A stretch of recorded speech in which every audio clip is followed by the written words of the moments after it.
Yeah.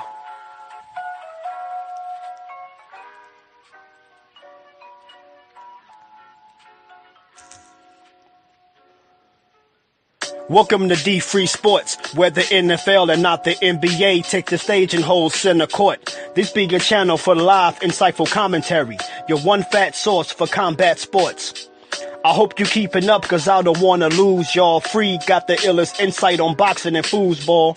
Hosted by D Free, this channel dives deep into the X's and O's, so what be stepping on toes? Of course your man Judah always flexing his flows. I hope you checking your tone, give mad respect for the show.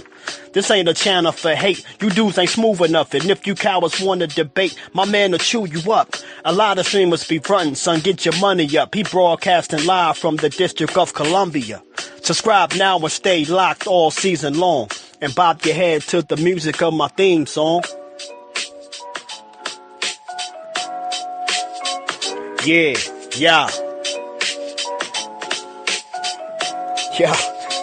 You know the deal. It's Judah Ben. Shout out to D Free. Broadcasting live from Washington, D.C. Word 'em up.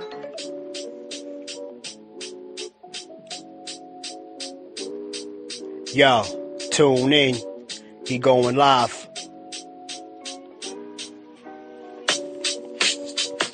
NFL Sunday. Word 'em up.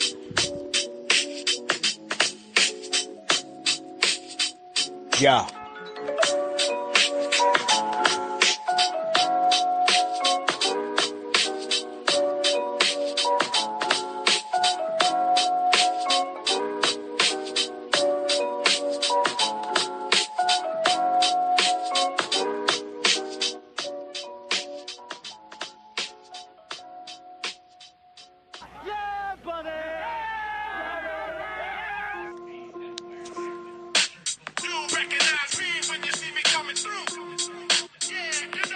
Yo, you know the deal.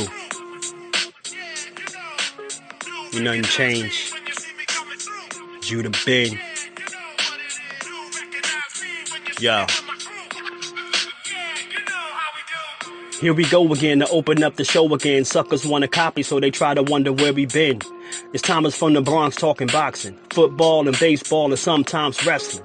Plus he all about the dough like Fosse. You might even catch him live, be on IG. You know he still rock with sock, even when the whole block is hot. Chillin' in the cut like a doc.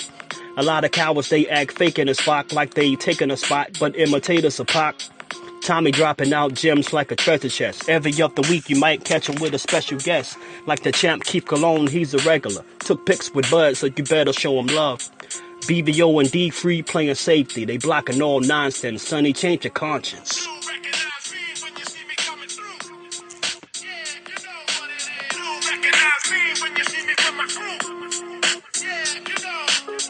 Yo.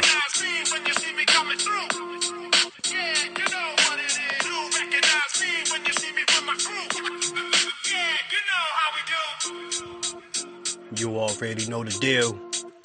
Judah Ben. Tell a friend to tell a friend, son. Tommy from the Bronx. BVO, D Free, Socrates in the spot. East St. Louis.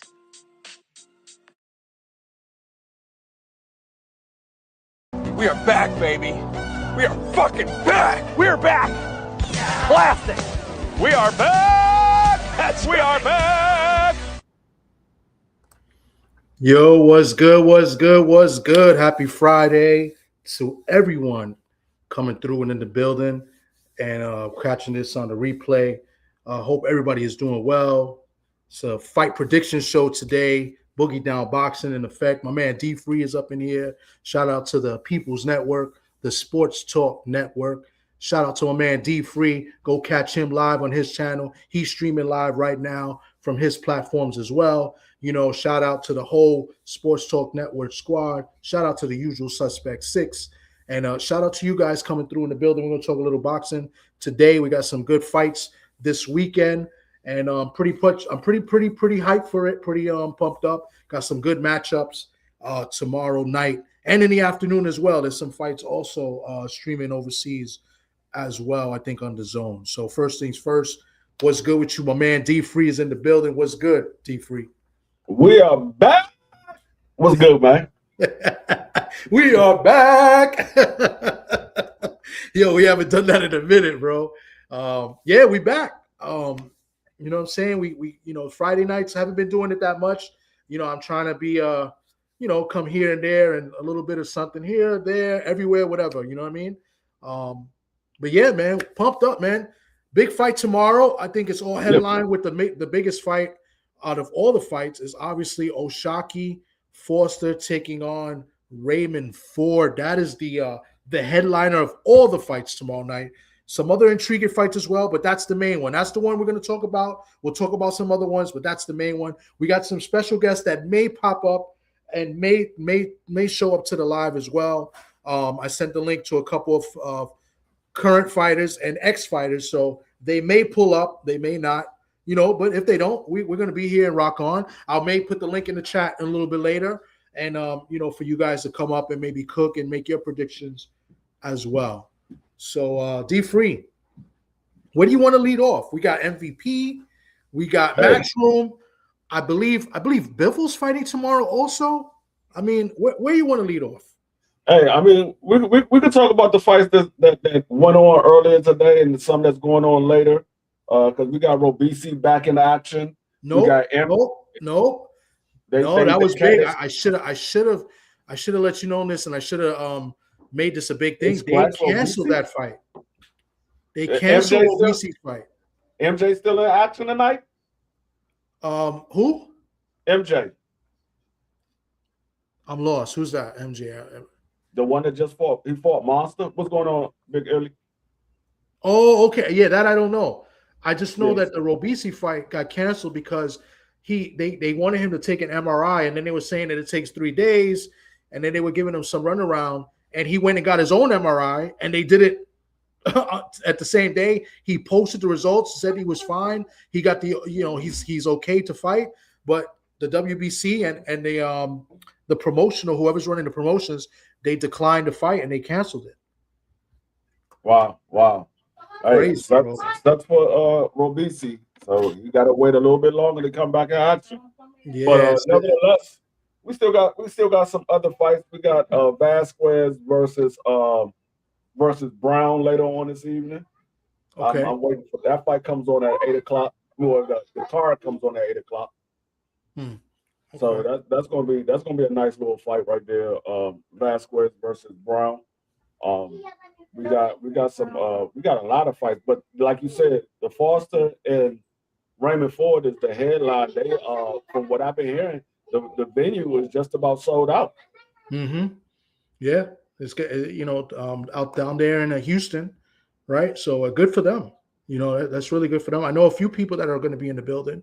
First things first, I forgot to shout out the people in the chat. My bad. I appreciate my man Eric Jordan in the chat. He puts it's the LDBC or nothing heavyweight. Salute to you, Eric Jordan. Appreciate you, man. Much love and appreciation, man. Definitely appreciate the super chat for sure. Man, Cash Crypto's in the building as well, man. Salute to you. Hope everything's well with you. My man Frontline is in the building. I gotta say que lo que to my Puerto Rican friend, because he always say I'm Dominican. But que lo que, Frontline, what's good with you? Salute, hope everything is well. My man Cam J is in the building. Says to my bro and D-Free, hit the like button, show love. Appreciate you, Cam J, for pulling up. And who else is in the building real quick? My man Daniel Berry's in the building as well. He says, what's good? Happy Friday. And, Big Illy in the building, man. Salute to you. Hope everything's well with you. Appreciate you. And we have some other Tam919 in the building. Salute. Hope everything is well with everybody. And I'll try to hit everybody up as they come through in the building and show their support.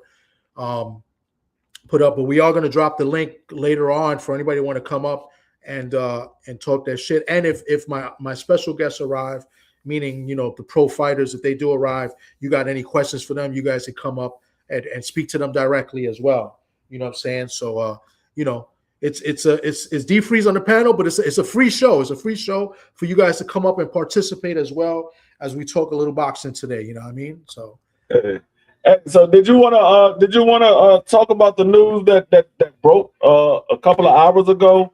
The WBC ordered David Benavidez versus Noel, and we know that Noel was supposed to be finalizing his fight with Jao Obatai, so he got a decision that he's got to make. Either he's going to fight Jao Obatai for the Zuffa belt, or he's going to fight David Benavidez for the WBC belt, and that will be a unification match with David Benavidez. Hey, let's get into it. Yeah, I just saw you just sent me the link, and I was just reading up on it. But yeah, it looks like the WBC is kind of taking a stand, and they're kind of anti Zuffa, and Zuffa's anti them. I get he was supposed to fight Jai Opataya. I believe he just beat Badu Jack, right? And he beat Badu Jack to get the WBC belt. Yeah, back-to-back fights with Badu Jack. He lost the first one in a very close fight. Some people thought he won that fight, but he lost a majority decision. And then he came back and cleaned it up a little bit. And it was I thought it was another close fight, but he did win and he got the unanimous nod. And he's now the WBC World Cruiser champion. So yeah, pretty interesting to see. I mean, listen, at the end of the day, I mean, what everybody really wants, and I don't know how they're going to make it happen if it happens, is Benavidez to fight, Jai Opataya. I think that's the fight that I think people want to see. But I'm still trying to understand the stance of Zuffa, right? I don't like Zuffa, but then I like Zuffa, right? The reason I don't like Zuffa is, I'm not a fan of Dana White. I don't like him. I think he's what goes in the bottom of your shoe. You know what I'm saying? I think he's scum. You know what I'm saying? But I like the concept of Zuffa and how they treat, the fighters and giving some fighters the opportunities that, they may have not gotten with other promotional companies or may not gotten at all because they're not getting signed to other promotional companies. So I like that aspect of Zuffa. And then, they're trying to sign the big names, put them on ring cards and stuff like that. So we're not sure what their stance is. It's like, are they going to work with the sanctioning bodies? Are they not? Are they trying to make the best fights? So that's the big question. We really don't know. Right. No, I'm right there with you. It seems like they want to have their own league, but they know that they're up against the traditional boxing league, and they got majority of the stars over there. So they want to play along as long as they have to, but once they get things on their terms, it seems like they might say, you know what, okay, we played along enough. We're going to do our own thing. And I think a lot of people is seeing what their ultimate goal is, and they're not falling for it. Yeah, I think so. I honestly don't think Dana really knows what he wants to do yet. I think because he's gone back on a bunch of things he originally said before Zuffa even had their first card. So I don't even think they know. I think they're just kind of testing the waters. For me, how I'm treating Zuffa right now is I'm treating him just like any other regular promotional company. I'm treating them just as if they're Matchroom, just if they're Golden Boy, whatever. That's how I'm treating it for now. And they're just another promotional company that's putting up fights, and they're promoting fighters. That's how I'm treating it for now until we really get a sense of what they're gonna, pretty much do when they get these big stars or, big time athletes or fighters or big name fighters, let's call it that, and see what they're gonna do when they try to develop their own fighters into a star and how they're gonna, move them. So that's where I'm at with Zuffa right now. I'm at the let's see. I don't trust Dana, but let's see what he does. Yeah, and like the article said, this is a rare move because you don't usually see them order another champion to fight for unification. That means that the other sanctioning bodies was on board with it because that don't usually happen. When a guy is a champion, they usually are off limits to being ordered outside of the sanctioning body. So that means the WBO and the WBA was right along with them and said, okay, you know what? Let's go ahead and unify these belts because it seemed like they're trying to get that belt over there with Zuffa, and we all know they they got some odds with Zuffa right now. They already stripped Ja Overtime, so it's look like they got some odds with Zuffa. So I've never seen another champion. I mean, I'm quite sure it probably have happened, but I can't recall in recent history that another champion was ordered to fight another champion. Yeah, I don't get it. I think, and it seems like it's like more of like a cutthroat, so that they don't even give the opportunity for David to even consider fighting Opataya. You know what I'm saying? So I don't know. It's some games that's being played. I don't like, as much as I don't like Dana White, I have the same kind of hate relationship, or you want to call it, with Suleiman, right? I don't like the shenanigans he's pulls. Case in point, like what we just heard a little while ago with Ramirez, right? Robeisy was supposed to have his comeback fight today, and they canceled it. They wouldn't approve or sanction his fight, making him want to, get an MRI, which he proved that he was capable of fighting. So I'm not sure what the WBC is doing in that situation, but when it comes to Suleiman, I don't trust him at all. Giving opportunities to guys, giving them title fights after losses. It's just I can't with the guy. Plus, he kicked us off the radio. Off of WC. He kicked us off WBC TV. So that's another reason why. So. Yeah, I mean, when he did that whole Usyk versus Rico this past weekend, I was like, hold up, this man hasn't fought in 12 years in pro boxing. He only got one fight, and you putting a title on the line? I'm like, I mean, like I said, I understand that he's a kickbox legend or whatever you want to call him, but that has nothing to do with the actual sport of boxing. This man had one professional fight, and they put him in a championship bout, and he hasn't boxed in 12 years. So it just, I mean, we know Mauricio is going to do wherever the money leads him to do. So you can't really trust that Mauricio is going to hold true to what his rules are, because we've seen multiple times before that he doesn't. He had been the rule as long as the purse is paying him a good enough amount of money. But yeah, and that's pretty much how most of the sanctioned bodies work when they give opportunities like that. But Suleiman makes it more obvious than others, right? So like he's willing to work with Turkey, and it looks like Turkey's bullying people and doing what he wants to do. As far as we heard him after the fight, he cut Adja Caballel off. He didn't even want him to talk. He was already looking to get a rematch out there in the Netherlands, because I believe that's where that kickboxer. Rico Suave is from. He's from the Netherlands. So he's already trying to do a rematch, which is insane. How this guy skips the line. Yeah, he put up a good performance, and yeah, the referee was shaky and stopping that fight and not letting it go to the 12th round. I agree with that. But why should he get another opportunity in his hometown when you have guys that have earned their place to get a shot at the world title? It's insane. Right, and that's what I said.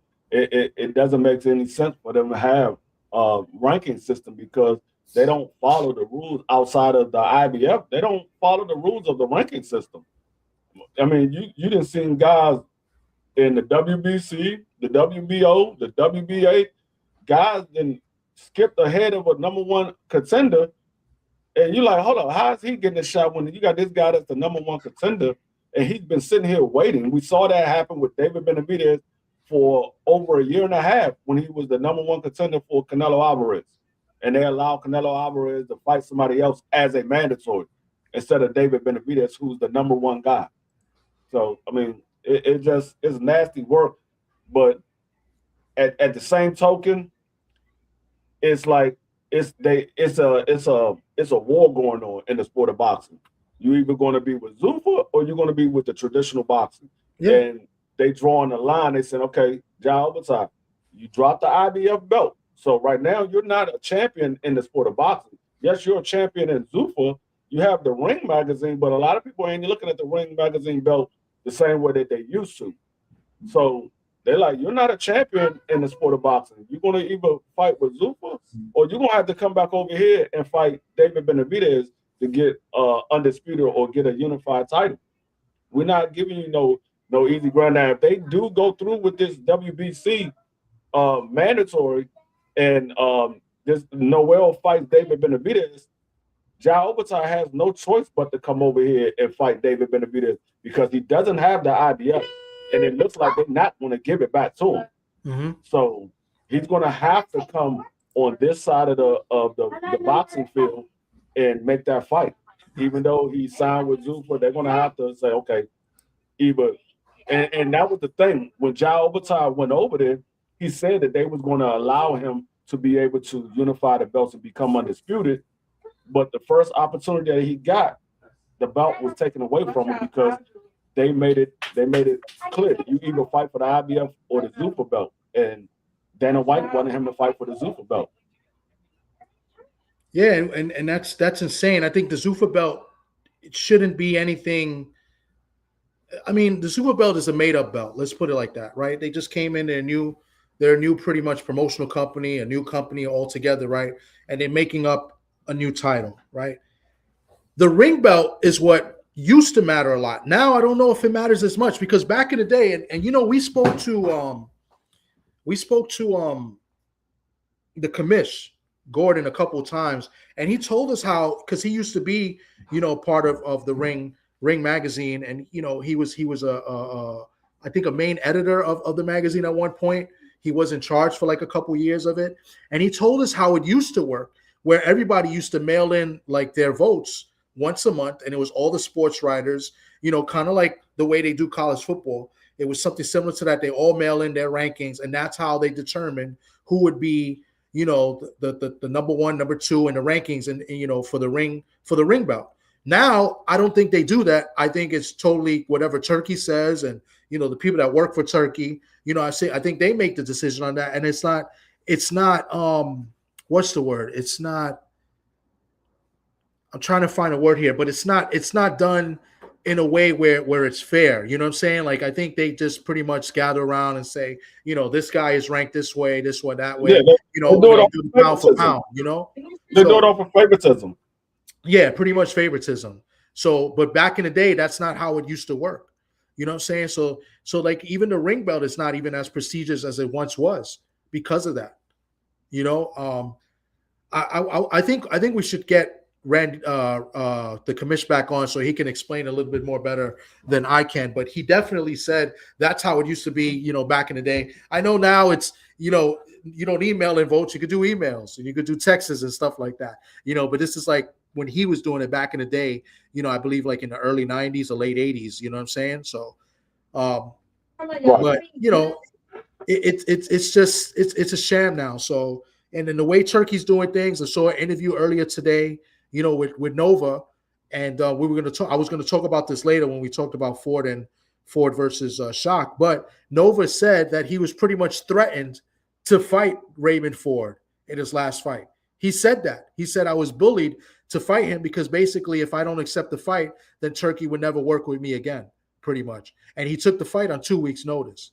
So if anybody gets a chance, go check out that interview that Supernova did with, I believe, Sean Zeitel or Zittel. I can't pronounce his name, you know. So he did a nice interview pretty much breaking down, you know, who he likes in the fight, O'Shaquie or Raymond Ford. But he definitely dropped that in the beginning of the interview talking about Turkey. So yeah, he said he wasn't going to take the fight because, for one, it was a 2 weeks notice, and then Raymond Ford came in overweight. So he was like, I was going to say no, but they forced me to take the fight because he said at that time I can't give up any money. I mean, Turkey was doing business with the sport of boxing, and you don't want to miss out on a business deal. So I understood why he took the fight, because nobody want to miss out on a business deal, especially when at that time Turkey was giving out big bags. Now he's not doing that as much now, but at that time he was giving out big bags to these fighters fight on the ring card. So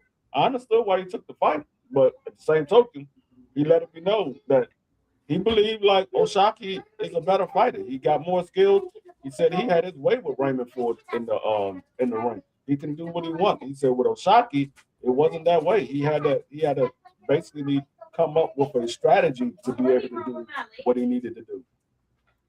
Yeah, and then on top of that, he said he was more prepared for O'Shaquie, and it was still tough because he had I think he said he had an 8-week camp for O'Shaquie. So like that was already set in stone. And and I remember I believe that was O'Shaquie's first top rank card fight after he signed, and he made a voluntary defense because they had some history, him and Nova before that, where they wanted to fight and things didn't go through, and that's why O'Shaquie wanted that fight as his first voluntary. So, and that was a good fight because I thought, and I can't remember it was so long ago. I was there at that fight, and in that fight I thought Nova did really, really well in the first half, but O'Shaquie took over the second half of the fight and pretty much dominated. Competitive, but dominated. And it was a split decision. I didn't agree with a split decision. I thought he won clean, unanimous, but split decision. There were a lot of Puerto Ricans and Dominicans in the crowd that night. So obviously they reacted more to Nova's work than they did OShaquieFoster's work. So that might have persuaded that one judge, but nevertheless. Both fights were competitive with Nova, but I thought Nova had his way, like he said, more than with Ford than he did with O'Shaquie.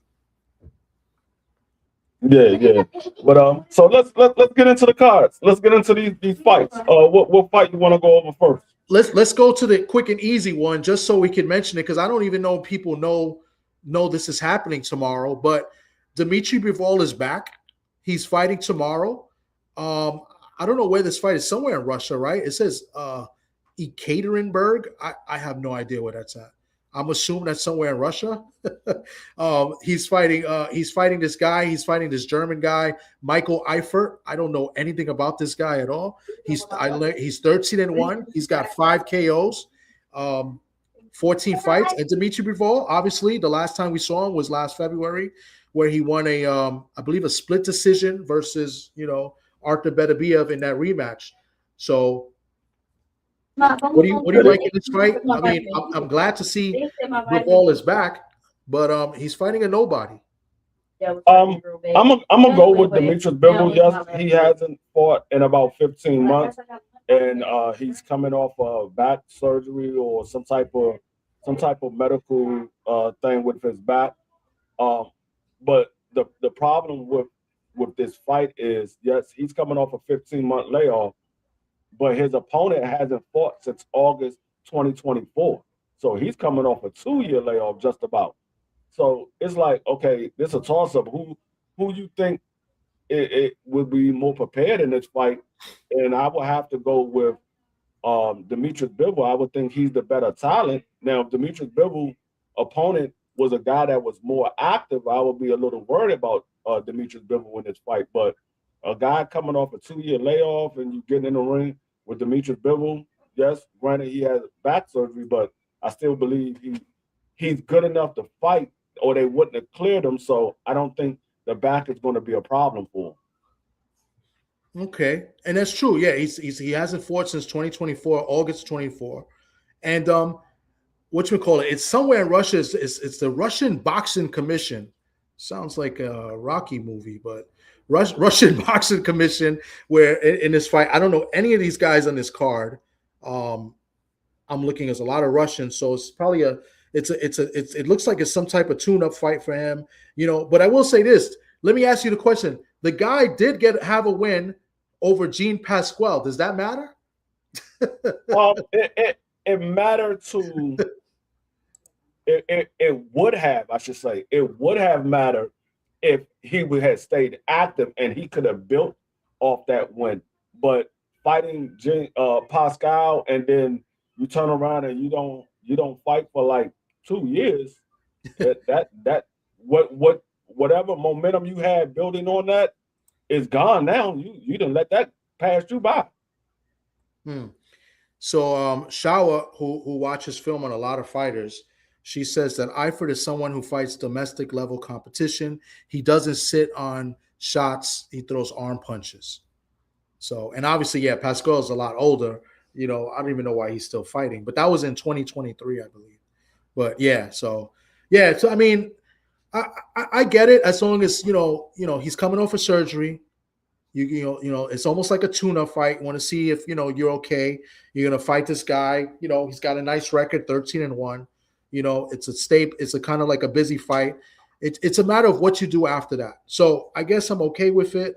Obviously, want to see him maybe fight Benavidez or even Jai Opetaia or even rematch Arthur Beterbiev, right? So let's see what happens after this. If he wins, I'm expecting him to probably win, hopefully, by stoppage. And, you're only as good as your last win. So let's see what happens after this. And, but I wanted to mention that. I don't think a lot of people know that he's fighting. So I will mention something that Cam had mentioned earlier. And is something that a lot of people need to pay attention to. One, we got to see how Bivol looks in this fight, because even if he wins, but it was a hard fight for him, I don't think he gets in there with Arthur, and he definitely don't get in there with David Benavidez. But two, we got to remember that Callum Smith is right there to be called as the mandatory, so don't be surprised if Callum Smith is called as the mandatory for Demetrius Bivol. Oh, that's such okay. I mean, I don't think I would want to see it, but we know that Demetrius Bivol he works real close with Turkey. He's a Turkey guy as well, and Callum Smith is a Turkey guy. So don't be surprised if that's the next fight for Demetrius Bivol and not Arthur or David. Okay, which is, I mean, it's like you said. It's see how he looks. You take a Callum Smith. To me, is a good contest. Is a good fight, competitive. But a fight that Dimitri is supposed to win, right? And but I hopefully if they do it, we don't wait like 6 months for it, right? That fight's got to be like in 3 months, 3 or maybe 3 or 4 months.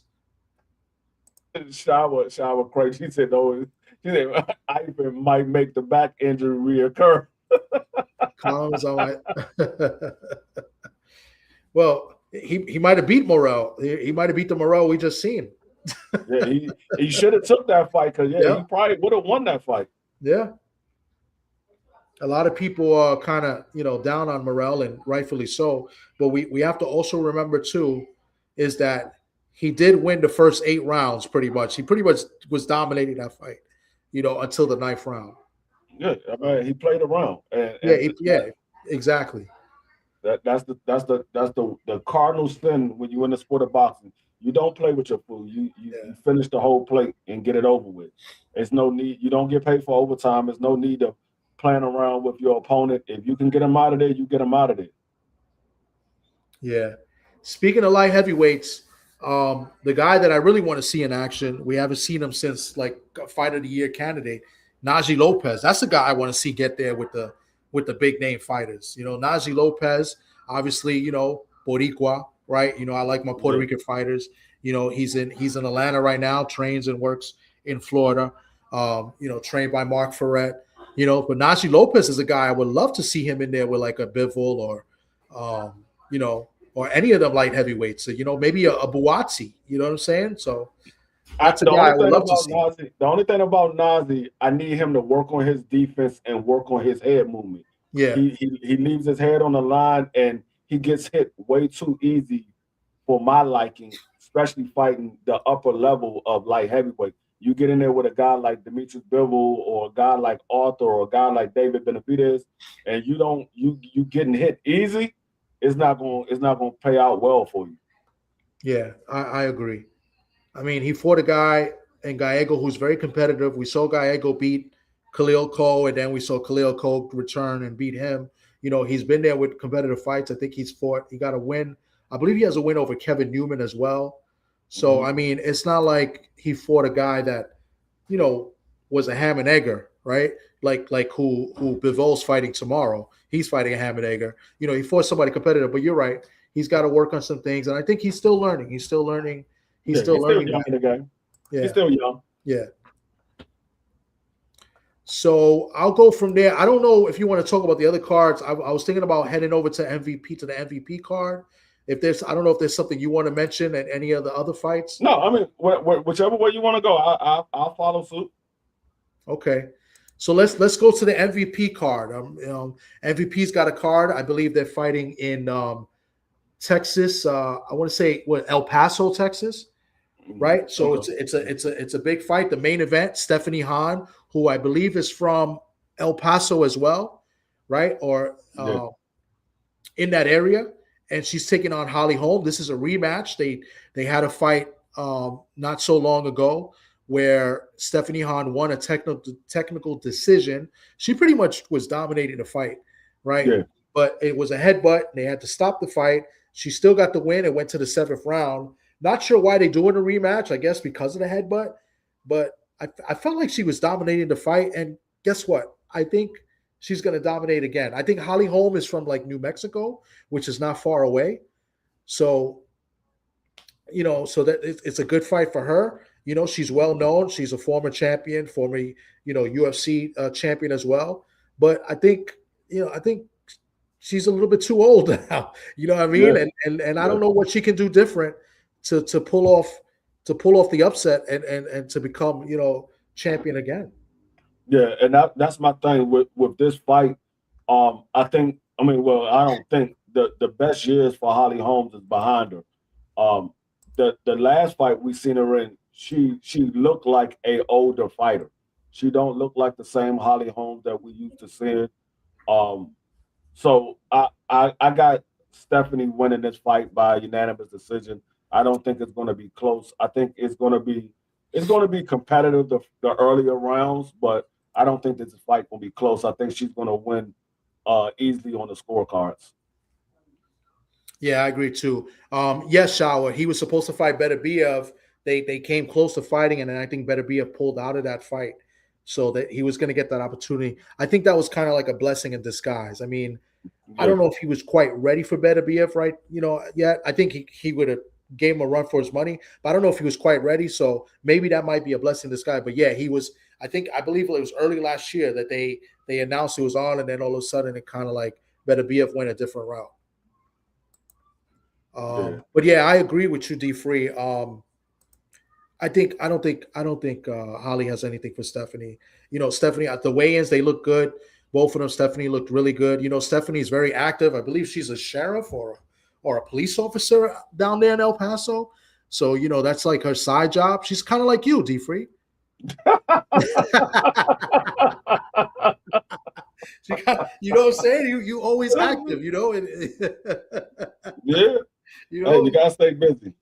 So salute to Stephanie Hahn, and if she wins this fight, right?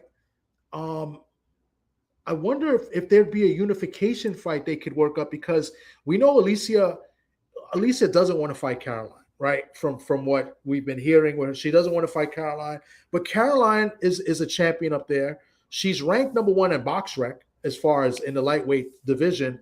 Maybe both are MVP fighters. Maybe that's the next fight. I think that's a really good fight.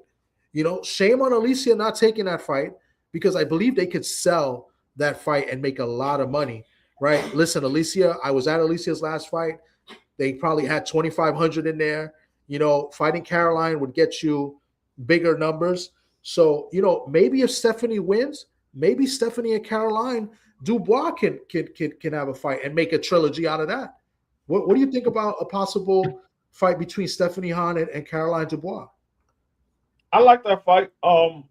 It's a unification fight, because I believe Stephanie Hahn is the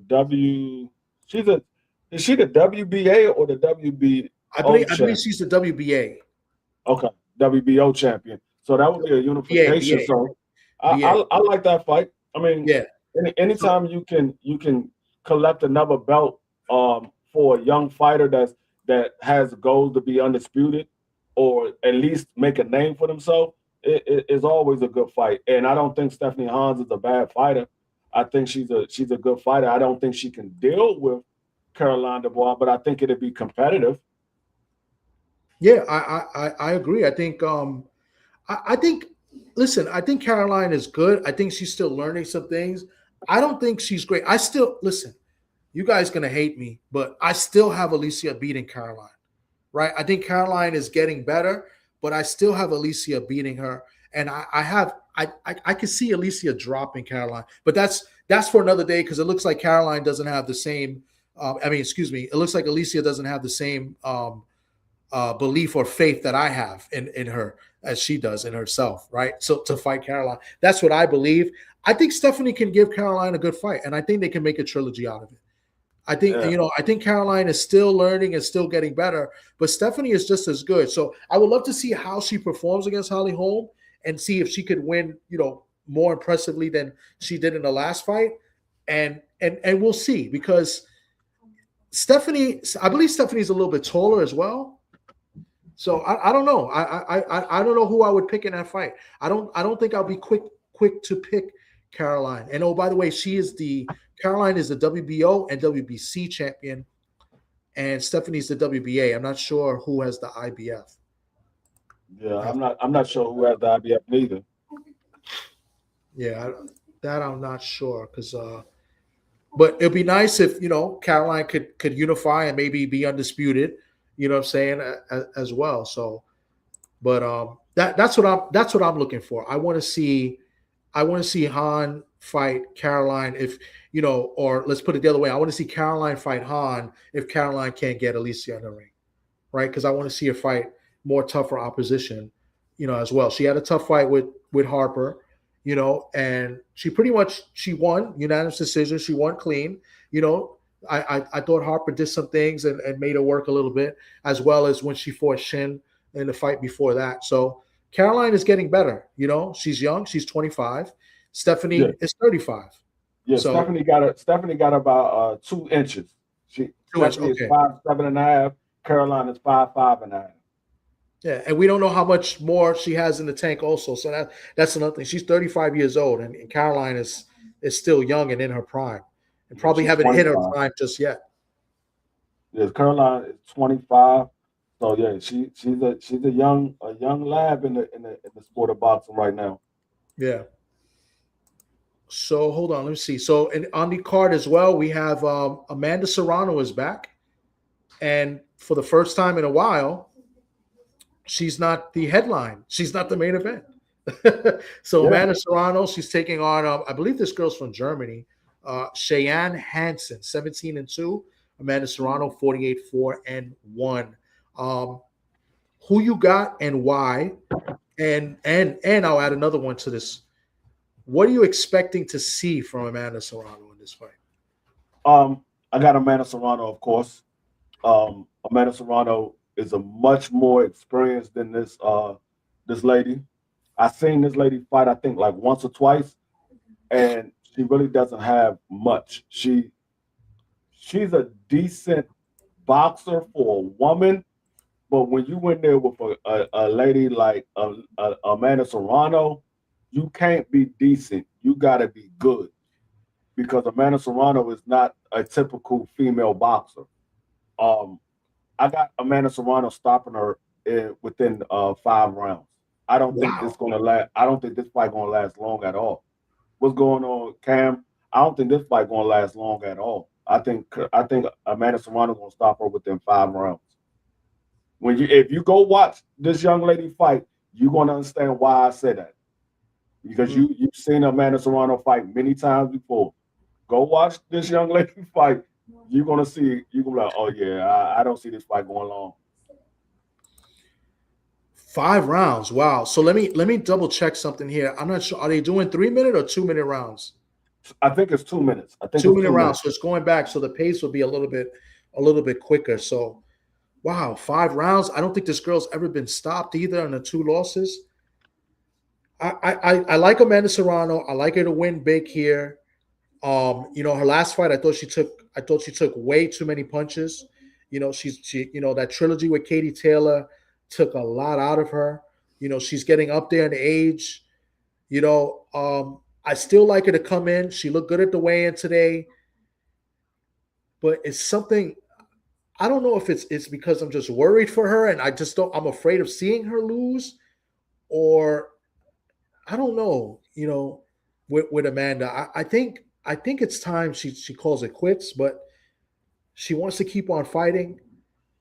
I think she should dominate this girl, but I don't see a stoppage here. I don't. It'd be nice to see a stoppage. You said stoppage in 5 rounds. Wow. Amanda Serrano got the height and the reach advantage over this lady. Wow, 5 rounds. I'm just I don't see it. I mean, it can happen, but I don't see it. It's just the way her last fight, she got hit a lot in that last fight. You know, and she fought a girl. She fought a girl in the last fight that's probably worse than the girl she's fighting now. Yeah, she got hit a lot. I'm just telling you. I got Amanda Serrano stopping this girl within 5 rounds. I feel like she's slurring her words. I could be wrong. It could be a little bit longer than 5 rounds, but Amanda Serrano gonna get the stoppage. Get the stop. I mean, I would love to see it. But I want to see it, and I want her to retire. I really do. I think she took a lot of punishment, unnecessary punishment, especially in that second fight. I thought they should have stopped the fight. They stopped the fight. She wins for sure, right? Because she was dominating that fight before the cut.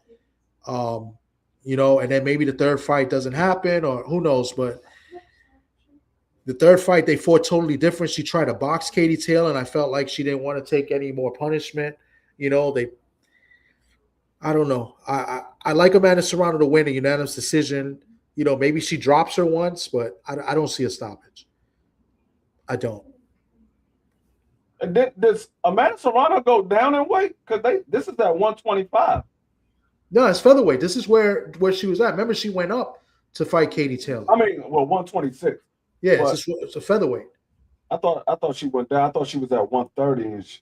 No, she went up to fight Katie Taylor, but she's a featherweight. Yeah. Okay. You know, and then the third fight, I believe it went up to I think that fight was at 140, if I'm not mistaken. Yeah. You know, so it was Amanda that was daring to be great.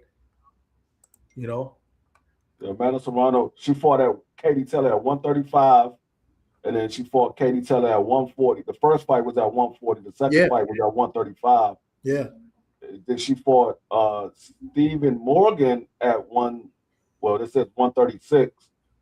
So that was the fight that she moved up because Raymond, she fought at 125 or 126. Okay. Salute to everybody in the building. I'll try to shout you out as we go along. You know what I'm saying? I'm going to drop the link in 1 minute, and then we could cook on the Raymond Ford and Oshaki fight. I was waiting for some guests to arrive, but it looks like they're not going to make it. Salute to Convos with Cam on the $10 super chat. I appreciate you. She says, peace and blessings to both of you. Definitely appreciate the super chat. Much love and blessings to you as well, Cam. Bless you. So let me drop the link now as we wait. I think Pedro is going to try to come in as well. So we're going to get some good laughs with Pedro. Pedro gonna have us dying. Well, frontline asked for it, so I had to do it. I really did. Did he point it at you? He didn't have to. So I was like, you know what? He likes Pedro. Holy. So I dropped the link in the chat. Hopefully it should drop in your stream as well, D3. So, and of course, right away, the first guy that comes up in here is Mr. Marky Dan. Salute to you, Marky Dan. How are you, my friend? What's good? Salute to Pastrami, all right, Captain. I can't get your audio. I'm talking. Okay, talk. You can't hear me? I hear you now. Yeah, I was just saying salute to the Pastrami, all right, Captain, a.k.a. Chopped Cheese Boy Tom. Great guy up here, man. Smash the like button. Smash the subscribe button. You already know what to do, man. It's Sports Talk Network.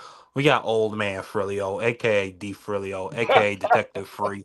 Salute to him. I appreciate you guys. Happy Friday, everybody. Thank God it's Friday. I appreciate you coming up as well. If you want, before we get to the main event, I think those are the only 2 fights worth mentioning. But if you want to talk about, Stephanie Hahn and Holly Holm, and you had some words because you're a Caroline Dubois fan, you could talk about that, and you could talk about Amanda Serrano and her fight as well. Before we continue. Well, I don't know much about Stephanie Hahn. I'll be honest. Just by the name, she sounds like she's Chinese or from one of them Asian countries. Am I correct? Really? Or is she from the West Coast? No, she's from El Paso. She's from El Paso, Texas. Really? Yeah, she's actually a police officer also. Well, You see that? That's what I'm saying. I don't know nothing about this young lady. I just was going off the name how it sounded, but I'm rooting for Holly Holm. I'm a huge Holly Holm fan. I love MMA. I love UFC. I think she's been a huge boon to combat sports for years, violently putting Ronda Rousey to bad the way she did with that head kick. I mean, beating her to death. I mean, it was just great to watch. So, and then we obviously know she had a Hall of Fame boxing career before she came over to mixed martial arts. So, I just think it would be great to see her continue this great streak and this great run she's been on for multiple decades. Going there and win a championship at 40 plus years old. I think that would be a great look. But I'm not rooting against Stephanie. I don't really know her, so I got no problems with her. And then Amanda Serrano, I mean, I keep hearing like Amanda Serrano is retiring or that she's going to announce retirement, and then boom, she got another fight. So I really don't know what to make of it. I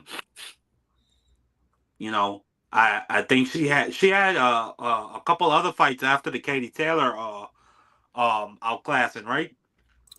Yeah, she believes she had 2 fights after that. She had Yeah. no, So she had I don't. one. She had one fight.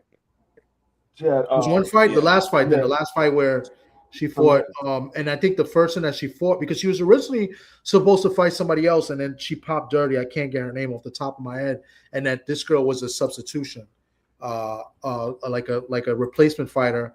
I don't know how many weeks she had to prepare, but she was originally supposed to fight. I can't remember her name, and she popped dirty, and I believe she already had fought her, so it's supposed to be some sort of rematch. Yeah, and we got to remember she was. I think Maki is thinking about the fact that Amanda Serrano was supposed to have a fight in Puerto Rico, but she had that stuff go in her eyes, and she couldn't see. So it irritated her eyes, so she couldn't see. So they end up canceling that fight. That was on the Jake Paul card.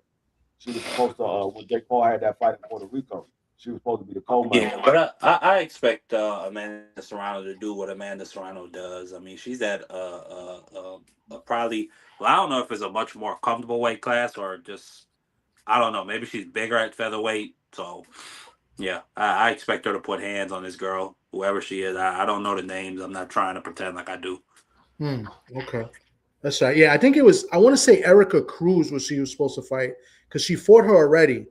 And I think she had popped dirty. She had popped for some substance, and they, she had to pull out the fight. They didn't let her fight. And then, as Shawa just said, she fought Raymond, and it was on 2 weeks notice.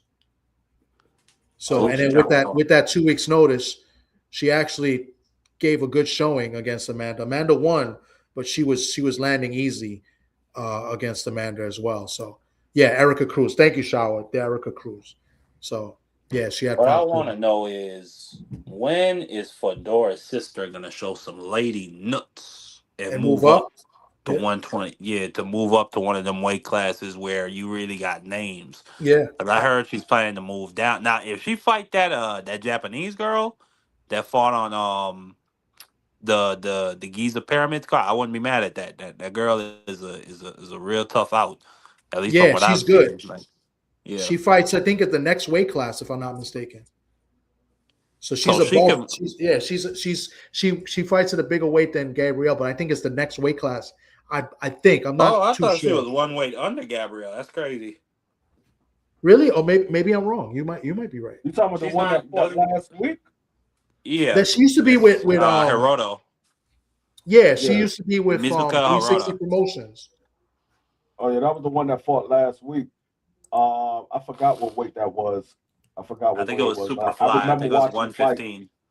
Because those girls was putting hands on each other. I forgot which weight that was though. Yeah, I'm gonna look it up now. I thought she was a weight above her, but maybe I'm wrong. Maybe she's a weight. Yeah, for Hideki Shaw. Yeah, that's her name. I know she was on 360 Promotion. No, she's Hirota, right? She's a weight above her. She's a Superfly. So that's like what, like 5 pounds? Yeah, because she fights because Pandora fights at 112 right now. She's done. Yeah, so then she might fight at 115 because it's not much weight, but she definitely she's super fly, and Gabrielle's flyweight, so it's only a few pounds. So I believe it's 3 Gabrielle, pounds difference. Somebody correct me if I'm wrong, but I believe it's 3 pounds. that is correct. It's a 3 pound difference. It's a 3 pound difference. So she should Gabrielle need to move up there and get that Japanese bag. You know what they say? When you go to Tokyo, you get the dough. Yeah, but she's been fighting. She's been fighting a lot in the United States. I mean, listen. I'm just telling you what they say. Chop cheese, Tommy. No, I understand what you're saying. She's from Japan, but she's fought like that was in Egypt, right? But she's been fighting in the United States. I'm looking at it right now because I remember she was with 360 Promotions. Shows her last 4 fights before that were in the United States at the over there in California. Yeah. Salute to Clarence McLean. Yeah, she's been fighting in the U.S. As of late. Yeah. The only problem with that, I don't think she beats Vendor. I saw what her opponent did, and her opponent doesn't have power like that because she caught her with a clean shot. I was like, oh, if that's Gabrielle Fundora beats her badly. That girl, she leaves her face wide open when she throwing her hook, when she throwing her jab. She leaves her face wide open. I mean, that's good though, Free. That's good. If she get beat to death, it's good for me. I mean, it might be bad for her, might make her cry, but it'll probably make me happy. It don't hurt me, respectfully. But you know what? I agree. I think Fundora beats her, and maybe she might even stop her, right? Because Fundora is kind of like a cheat code. But it would give her more relevancy, like because that would be a good name on her resume. She's not really fighting anybody in her division. What's going on, Tai? Salute to Shawalea. I don't talk to you much anymore, Shawalea. I miss you. Miss you too, Marky. What's good, Shawa? How's everything? I'm hanging. I don't know if that was a sincere "I miss you too, Marky," but I don't know, man. But I don't blame you because yes, I miss the baby kid. I do. Wow. What you got for us, Shawa? How's everything? Oh, everything is everything, man. I'm just ready for this weekend boxing. You had any graduations, Shawalea? You had any graduations? No. Everybody's out of school or too young to graduate in my family and friends. Aye. But no. Yeah, I'm ready. I'm ready for this weekend. And who was y'all just talking about? Han? Or y'all was talking about Gabby. We were talking about Mizuka Hirota MVP card. So I mean, and Gabby Fundora growing the lady nuts to move up and fight Miss Hirota for her title. Oh, Lord. Well, Marky be speaking crazy. Queen 71 loves it, getting beat to death. Oh, no. The BBO. That's BBO. The one y'all were talking about, Han and Holm. Ooh. That one. I don't think Han is all that. She's better than Holly Holm, but I don't know. Holly Holm was just really flat in their first fight. Yeah. Kind of unordinarily flat. I don't know what the hell is going on with Holly, but I think Stephanie's gonna definitely whoop her. But Holly should come and give a better showing because she was really down on herself behind that. If Holly goes in there and puts Stephanie Hahn to bed, or just beats Stephanie Hahn, do you think Caroline Dubois could get that fight? You know what I'm saying? It's not a pay-per-view, box office hit, but I'm just saying it's a really good name, really well-known name, and it might push Alicia Baumgartner to get in the ring and fight her. Instead of going around and talking about I need this and I need that, and she ain't got no name or who she fought. She ain't do that because Caroline's gonna be right there, and that everybody expects that to be first if Alicia moves up. Yeah, well, Chop Cheese. Tommy don't expect it. Chop Cheese. I don't expect Alicia to take the fight. Yeah, she expect her to duck and go to 140. She's not gonna take. I think like Alicia is at 130, and she's asking to get a fight with Amanda Serrano, who's at 126. She's asking to get a fight with Katie Taylor, who's at 140. She's asking to get a fight everywhere except for 135. Yeah, she asked to Tiara Brown at 126. She dogged Tiara, man. Yeah, that was messed up. Yeah. That just made me kind of turn on. She's looking to get a fight everywhere except for 135. So I don't, unless Caroline. Well, I can't even say that because Caroline Dubois is a unified champion and she still won't fight him.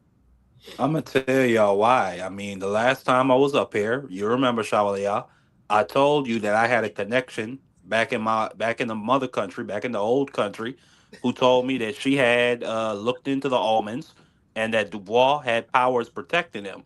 That applies to that sister as well. So let her go and mess around and get in there with Caroline Dubois and see what happens to her. That's what it's all about. And I don't blame Alicia. She a pretty young woman. What, like 32 years old? She still got a career long after boxing in some other industries. Maybe the ancestors will come up and through Caroline or something because I'm with TD right about now.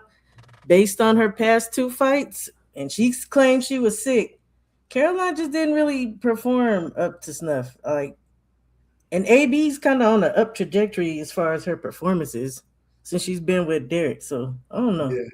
And here's another thing is that was she really sick or is she gonna keep saying that because she got 2 wins. She said she was sick against Shin as well. Yeah, that's what I'm saying. You think she lied? I don't think she's lying. I am a Caroline fan. I don't really care for AB like that, but I can't lie. AB's been looking good. Caroline you know who else was looking pretty good, and you know who else looked pretty bad in the fight before? No, Daniel Dubois. He got put violently to bed by Usyk, and Fabio Morley was the guy putting guys straight to sleep. I agree. And look what happened there. Yeah, I love Triple. Yeah, don't even get it twisted. Well, let me throw out one more thing as far as Holly Holm. We was just saying that Stephanie Hahn is 35. Well, Holly Holm is 44. So I don't know if she could do any better than what she did the last fight against Stephanie in this fight. She's up there. 44 years old. She has a lot of miles.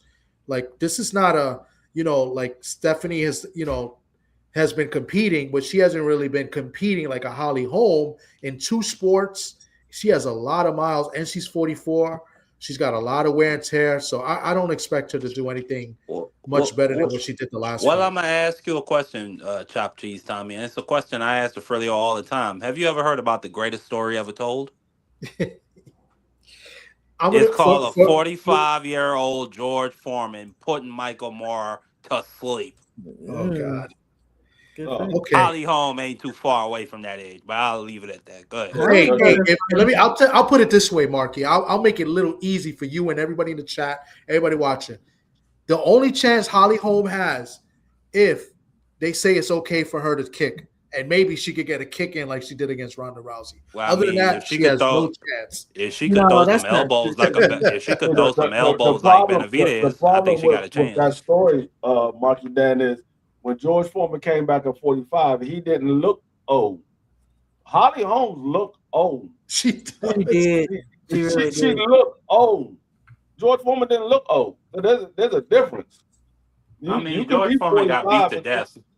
He got beat to death by Holyfield. After how many fights he fought? After how many fights?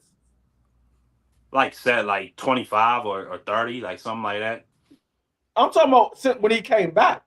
Yeah. He fought a lot of bums. He went on a bum bashing tour. Yeah, so you talking about he came back and won the title at 45 years old. He had put all of those fights under his belt after he already had a career before. He still didn't look old, and he got beat by who? Holy. Yeah, listen, I'm just saying it would be great if Holly Holm could get it done. I'm not saying she is. I'm just saying it'd be a great goddamn story. At least I think so. I mean, that'd be a great story. All Holly need to do is let her hands go. The fight before Han, she fought a Hispanic lady, Vega. She let her hands go. I don't know what it was about Han. It's like she was just holding back. If she would actually punch this girl, she ain't gonna win, I don't think, but Because Stephanie actually got IQ. Well, I ain't gonna say Holly don't, but Holly only goes 1-2. Hey, We got a 1-2. hey, Tay says she's 47. She don't look as old as Holly Holm. I'm 50. I don't look as old as Holly Holm. I'm 50, and I don't look as old as she look. That young lady. Well, I ain't gonna say young lady. That lady. That old lady. I can't say young lady. She's 44. That lady. She's old. I must be a geezer. He said that young girl. No, that lady. I can't even say young lady. I can't say. I mean, you 44 years old. You can't call them young ladies anymore. You gotta call them a lady. Frontline. I don't know what page was at. He said he was coming up. I'll send him a text in a minute. And none of the guests I sent links to they came up yet, and that's including Socrates. I don't know where he's at as well. And the reason why we did it this time was because of Socrates, and it never fails. So hopefully he could show up. But I'll send the link. But let's go to the main event. Let's go to the fight everybody's talking about. The card is some good prospects on the card, but nothing special on this card. As I look through it, Amari Jones. They couldn't get Ammo Williams. They couldn't get Ammo Williams to fight in his home. This ain't in Houston, ain't it? Well, he just lost. It's in Houston. Yeah. So we got the women. Sorry, that's a shame. Omari Jones is on the card. He's fighting this guy Diego Zuniga, who's undefeated. I guess prospect as well is 9-0. Zach Moses is on the card as well. Real quick, Thomas. Yeah. That's the connect right here. Seafood. That's the connect. Remember, I was talking to you. I said I'm trying to get somebody on the panel. That's the connect. He got a real close personal relationship with that camp. With Moses? No. With Serrano. Oh, okay. I see Seafood. Salute to you, Seafood. Salute, bro. Salute. The link is in the chat. If y'all want to come up and talk about these fights, we're gonna go into the to the big fight. That's what we're on now, which is OShaquieFoster against Raymond Ford. And I'm just looking at the card. The card is nothing special. It's a showcase for some prospects as well. You know what I mean? So, like I said, Zaquin Moses is on the card. I believe he's coming off of an injury. So, he's back in action. Omari Jones, who I like a lot, he's on the card as well. But nothing too special. It's pretty much top heavy with one big fight, and that's the main fight. The question is, right, before you guys make your prediction, is everybody's saying this is a 50-50 fight. My question to everybody in the panel before making your prediction, is it really a 50-50 fight?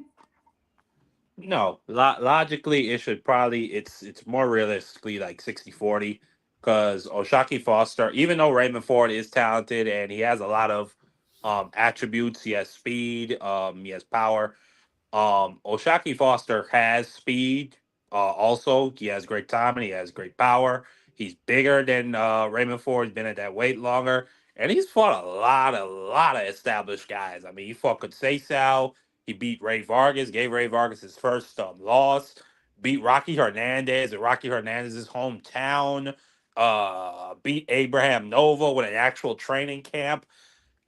Did he fight Manuel Navarrete? No, Conceição fought Navarrete. Okay. So that's what makes his resume even better because he had 24 rounds with Conceição, a guy that it was a draw against Navarrete. He held his own. And he beat Scooter, which I mean, you can say whatever you want. Maybe Scooter wasn't motivated. Maybe Scooter is past it. He's done with the sport. To miss weight when you move it up for a championship, I've never seen nothing like that in my entire life. But still, he beat Scooter. Put hands on that guy. So, good afternoon. What's good? Salute. I'm so used to being in the morning. How you doing, everybody? Chilling, bro, man. How you been? I've been busy, bro. I'm surprised I'm even home right now because guys didn't show up in the gym today for us to do our spar wars. So I kind of glad that I can just be home today and just chill out. Okay. Well, thank you for having me up, though. Appreciate it. Absolutely, man. I've seen you a lot, especially on Clarence's. I've seen you on Clarence's panel a bunch of times. Thank you. Yeah. So D3 knows I'm about to start some controversy. So what y'all talking about now? Whatever you want to, you can start. We were going to talk about Oshaki Ford and Raymond Ford, but if you got something, you could present it now before we get. Actually, I do. I don't mind talking about Oshaki. I really want Raymond Ford to win, but after the push, I think Oshaki's going to kill him. Because Raymond didn't do nothing to get back at the dude. Like, literally nothing. You know what I'm saying? I think he was getting held. I think he was getting held. How about no? Okay. He wasn't getting held back because if you really look at it, when the guy if you really want to get at somebody, you get at him. There's nobody going to hold you back, security or not, unless he has a really firm grip on you. And he didn't have a firm grip on him for him to jump back. So to me, I'm thinking this dude, this guy, Raymond, is a little soft. Well, it could be that Eddie Hearn told him to do that. It's been reported 7,000 tickets has been sold. Maybe they're trying to get to 10,000 before they start giving the tickets out like candy. Okay. That's what it could be. But it also was a retaliation because Oshaki pushed him at before that, like so the day before. Yeah, that's the one I'm talking about. I'm not talking about the second one. I'm talking about when Oshaki did it to him, and then then he waits till he gets close to him, and he pushes him, then he pushes him. I thought that was a sucker move, bro. Anybody who knows boxing, and if you're a street guy, you should know nothing is holding you back from getting at somebody, bro. Yeah, we're gonna have some. Yeah. You remember we're gonna have Isaiah some Stewart? Isaiah Stewart for the Pistons? Yeah. You remember when LeBron busted him open? Yeah. And he ran through about a dozen niggas to get to LeBron. LeBron? Yeah, sometimes say, man, these guys are trained I hear what you're athletes. saying, even though that's a 6'9", 250-pound nigga. Size don't matter when you fighting, bro. Come on. Yeah. You already know. That's fine. You know what? You're right. Yeah. You're right. Because I talk about it all the time. So- if he really had the nuts, he would have got through them. Salute to Jannard Hill. He says, when you have time, check out the Nova breakdown of Oshaki and Ray Ford on Fight Hype. No problem. He breaks down power and skill set. Nova fought both of them. He broke it down really good. Yeah, I spoke about that. Scan her own ID. Yeah, we spoke about that early on. She's on the phone for 30. Yo, Big Dog, you got to go. Willie. Yeah. We spoke about that a little bit early on. I saw it. It was really good by Nova. He dropped a lot of gems in that fight as well. So in that interview as well. Yeah, that was on Sorry about that. too. I don't know if Fight Hype had one, but Sean Zettel for sure. It was Sean Zettel, not Fight Hype. Sean Zettel. Unless he did a separate one with Fight Hype. But it was Sean Zettel that did the interview. It was really good. It was really good. I was at I real quick before Big Dog goes in. I was at the Oshaki versus Nova fight. That was a good fight, competitive fight. I thought Oshaki dominated the second half of the fight. He scored a knockdown in the last round, which was really a trip. But I thought he should have got credit for a knockdown in round 11, the round before. But very competitive fight. And then when he fought Ford, he was on a two-week notice, and Ford came in like a half a pound to a pound overweight, and he looked very sluggish. And I thought that fight was much closer than what everybody had it. I thought maybe Nova might have pulled it off. I think it was close for some decisions. I didn't think so. I'm glad Nova lost. That beard coloring was killing me, bro. That was definitely like messing up the coloration on the screen of the TV, bro. I'm telling you. And he like a Dominican or a Cuban or a Puerto Rican in one of them baseball cultures. He's Puerto Rican. He's Dominican, but he was born in Puerto Rico. No, but I said baseball cultures. That's what they like to do. Oh, no, that's hilarious. They beards and they hair. The Puerto Ricans. I'm serious. No, I'm not even trying to be funny. That's what it is. Yo, that's hilarious. Puerto Ricans do that. They look like a bunch of fruits to me. Two baseball classics ago, they started that. No, but look, if you really think about it, right? When it comes to like a guy like OShaquieFoster, he does have good fundamentals. Very, very basic guy. Doesn't do anything really spectacular. But even when he fought Cool Boy, I don't know if you guys are familiar with the Akin Barak show where they interviewed Cool Boy. Now, based on what he was telling me, what he went through to drop weight, it kind of makes sense why Cool Boy looked the way he looked. You know what I'm saying? being a fighter myself, a lot of guys do wait Bully to go down to go back up again, which is actually the smart thing to do in terms of being dominant in the weight classes. But after a while, your body can't really take all that type of pressure. Jumping up and jumping down. But Raymond, I do want to see because I think it will be a very action-packed fight. If Shaki beats him, he's still not going to get Shakur though. And plus, I think the only one that's going to give Shakur problems will be Raymond Montarayo. Murtai. I think that's the only guy's going to give Shakur some issues, bro. I don't even think Murtai got enough pressure for Shakur. I don't think so. I agree with you to an extent, but he does throw a lot of punches. He does.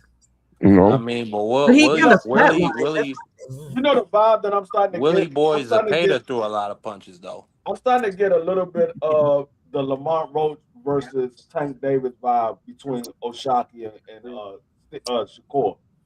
Because O'Shaquie he sparred with Shakur for a while. They've known each other for a long time.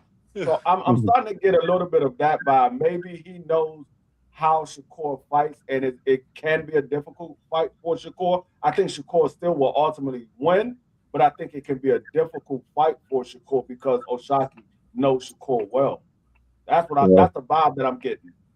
Yeah. I just think Shakur is a different level of talent from the rest of these guys, and it's gonna take like an event like maybe he break his hand, or you find somebody who has really good footwork who could get him into those positions enough that they might crack his chin. Outside of that, I just don't see anybody beating Shakur until he reaches 47. I'd like to see Shakur and Don Smith, but Shakur, he's funny style. I mean, yeah. He's a bit of a nutless. He's a bit of a nutless coward. He's Puerto Rican. But it is what it is. This guy is unbelievable. Big Dog Willie, what you got for us, man? Big Dog Willie. What's cracking? I hear all you guys haters up here, but it's cool. Hating on Shakur for no odd reason. Facts. I don't understand how you guys don't think Shakur is like. Anyway, O'Shaquie every fight Shakur, he's gonna get washed. I don't know why people think he's all this great dude because he beat up who did he beat up? Cool Boy. Not like Cool Boy didn't get stomped out by anyway, but that's a whole different story. But Shakur, I mean Ford and O'Shaquie. I want O'Shaquie to win so Shakur can whoop his ass. But I think it's like a 45-55 fight Shockway. I think Shock might be have better IQ, and I don't see that much difference in athleticism. Only thing I have Ford in is his hand speed, but that's about it. Shock's defense is better footwork, just a better all around boxer, except for the speed part. That's all I got. That's all I got to say about that. You think somebody might go to bed? You think somebody might go to bed? No, hell no. No, I don't think so. Boys don't have power like that. No, nobody's going to bed. Nobody's going to bed in that fight. Unless somebody gets lucky. Raymond Ford didn't have no power. He stopped that last dude to get his title. Come on, man. This is a different. He got 8 knockouts. He got 8 knockouts. There's been 5 fights for both. In like 15, 16 fights. And like that man got 20 fights. What are you talking about?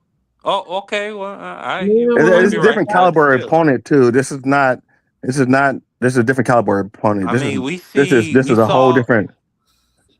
We saw Jaime Munguia, a guy. That's a completely different weight class, man. That's a whole. Yeah, I'm just saying, a French painter with like 4 knockouts on his record. It's a different weight class, man. I'm glad he brought that up. I'm glad he brought that up because you got Jaime Munguia moving to a bigger weight class, not the other way around. That dude was a 168-pound fighter. Jaime Munguia moved up to that weight class, and he Saras moved up. Moved up to fight Jaime. The Frenchman? Saras moved up to fight Jaime. Yeah, shower, yeah. Standing there right hood. Don't know the dude from a can of paint. Yo, you know what? That's what he worked with. If you really think about it, Shakur really don't have to fight OShaquieFoster because honestly, even if he is a champion, he still didn't prove himself to be on that caliber. I want Shock to fight. I want them to fight so Shakur can shut his ass up. This guy been running his mouth for a long time. I want that fight to happen. That's why I want Shock to win. The one that he was Oshaki was Shakur mandatory the whole time he was at 130. He was Shakur's mandatory. And Shakur took off and fought Casasio. Yeah. Well, Shakur. But didn't Casasio beat Shock? No, a lot of people thought it was robbery. Yeah. So let's not use that as an excuse. Come on, Big Dog. That's low. That was still he didn't win that fight. No, what I will why say y'all making excuses for him not to fight Oshaki? He got. How come y'all don't give Oshaki? That man got stripped, Freaky Diggy. What was he fighting? I think you guys him beating Cool Boy is not that special. I don't know why you guys keep it's that special. I never thought it was special. Cool Boy comes from a lower weight class anyway. And look, just because OShaquieFoster used to spar against Shakur does not mean he's going to beat him. He probably is familiar with some of his tactics, but it don't mean he's going to beat him, bro. But we got and he was struggling. He struggled. Respond to Big Dog. Shakur washed Casasio, and that Mexican dude that was giving Shock all those problems. No, come on, man. Who, Hernandez? Listen, the only one I feel he beat guys like Angelo Leo, Brandon Figueroa, 2 current title holders at 126 pounds. But you gotta dominated Danny Roman, former unified champ. Yo, you know what I'm saying? The man that just said something about anyway. Silk sheets like Hagler talked about. You know, God, you get one loss and then everybody's like you trash and Listen, everybody that was beat up by Inoue is because Inoue was on steroids. Hello. Oh, here we go. I'm trying to tell you the truth, bro. A bunch of lying, capping punks. Yo, Inoue put hands on. Listen, Inoue can fight, right? Inoue can fight. No, but their coaches. You said the man on drugs. No, but that doesn't give you skill. It doesn't give you skill. I'm just saying he wasn't the. He could actually fight, but he was on steroids, and his people say that it's legal in his country. It's legal in his country. Do the research. And we know he God. be double stacking too. Come on, he be double stacking. That man was randomly drug tested. What they were complaining is that what you believe? Come on, bro. Hell yeah. That's what Cool Boy said. And what they were mad about was Wahid said he didn't like the gloves and the wrapping and whatever. Tell him double stacking. And what Monster Inoue did, Monster Inoue said, "Fine, I'll wrap my hands how you want me to," and he confirmed it. Y'all boys like to make excuses not to give the Chinaman, the Japanese man, his credit. The Captain America serum was already in him, bro. He can represent 1,000 guys in front of him. Unbelievable. Wow. C4, I'm very disappointed in you right now. The super soldier serum was already in him, bro. Before he got his ass wrapped. But listen, C4, let me ask you a question. Yes, sir. I know we're going to go into Shockey versus Ford, but we're on Shakur and Oshaki. You've been in, you work with a lot of fighters. You've been in the gym. Do you think that the work that Oshaki had with Shakur gives him some sort of confidence and maybe a little bit of advantage, that he can possibly beat Shakur, and that's why, maybe Shakur doesn't want to fight because of maybe those sparring sessions and the work they had in the gym? Yes, I do think that gives him confidence. If you're really thinking about, if you really know in the history of boxing, a lot of fighters have tried to avoid their sparring partners, but wind up having to fight them anyway. Case in point, Muhammad Ali, Larry Holmes, George, what's the name? Holmes. Kenny Norton. You got to think of things of that caliber, right? But we're talking about in camps in this generation where we fight a spectacular talent, where you're a constant call out in terms of hiring to fight in the camps against good opposition for him to fight taller or rangier fighters, right? But I'm sure Shakur never thought that he was going to fight OShaquieFoster. I'm almost positive of that. But now it comes to the point where O'Shaquie gets the interview, and now everybody's sensitive instead of appreciate the work you give, because it still will be a good fight. I don't think that O'Shaquie can dominate Shakur because he's very, very elusive, but he does have a significant chance to be in contention to contend with him. I won't say he wins, but I will say that he knows things more than what other people do. Because again, we haven't seen a lot the best of Shakur yet. Because to his credit, until we seen the Tio fight, we didn't know Shakur could turn it up that much. You know what I'm saying? And that dude is talented, but because he doesn't have the power, is probably why OShaquieFoster is believing that he can do something against him. The reason why I beg to differ is because Shakur has proven in many fights that he could not be touched if he doesn't want to be touched, and he can find a way to win.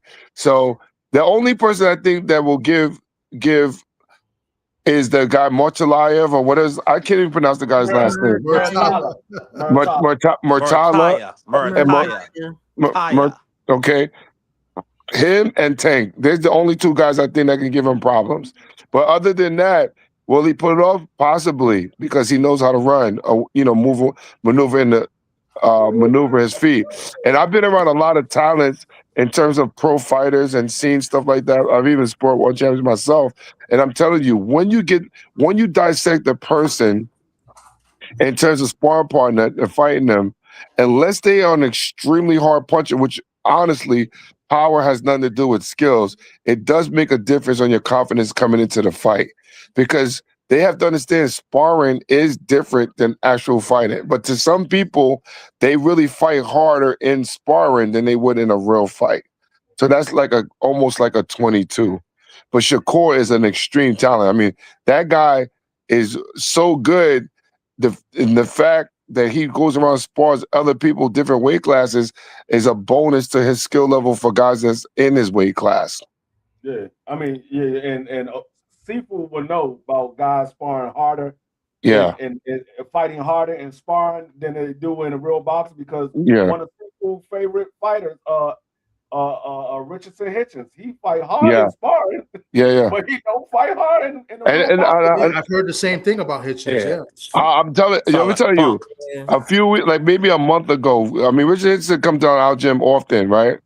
And I'm telling you, and I'm gonna say it on live, I'm gonna actually apologize for giving him a little criticism that I gave him, because he asked me to take him on the mitts one time, and that dude really can punch, but he chooses not to fight like that because he's thinking about the longevity of him as a fighter.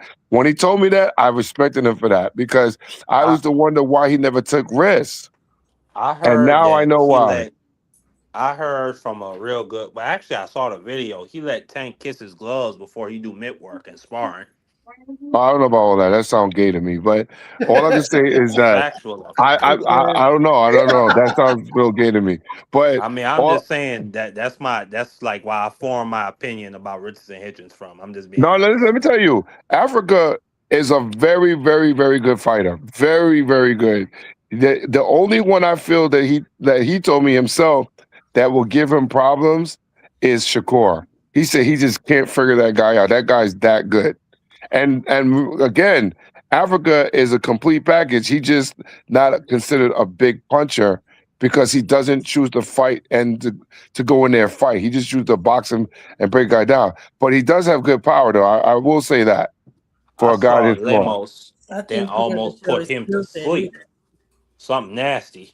Yeah, but you got to think about he showed nuts. He showed nuts in that fight. He fought back.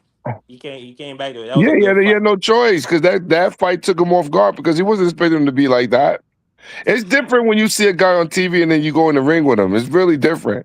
Like I still think he would have got killed by, what is that, Almonte or the last guy, Duarte. I thought he was gonna, because he just was really not feeling things. I still think Duarte would have killed him, bro. Duarte was with the health issue. Marky, If he would have took that fight, if he would have taken that fight, feeling the way he would have got knocked out. So That's wait a minute, fact. Sifu, you've worked with Hitchens a bunch of times. So you don't think Hitchens was skillful enough, or his mindset? Would it be because of skills or his mindset? Not in the time frame when he got the food ingested in him and he felt the way he did. He would have got knocked out. Plus, the truth of the matter is it was a weight thing. The dropping the weight that he dropped when he dropped the weight.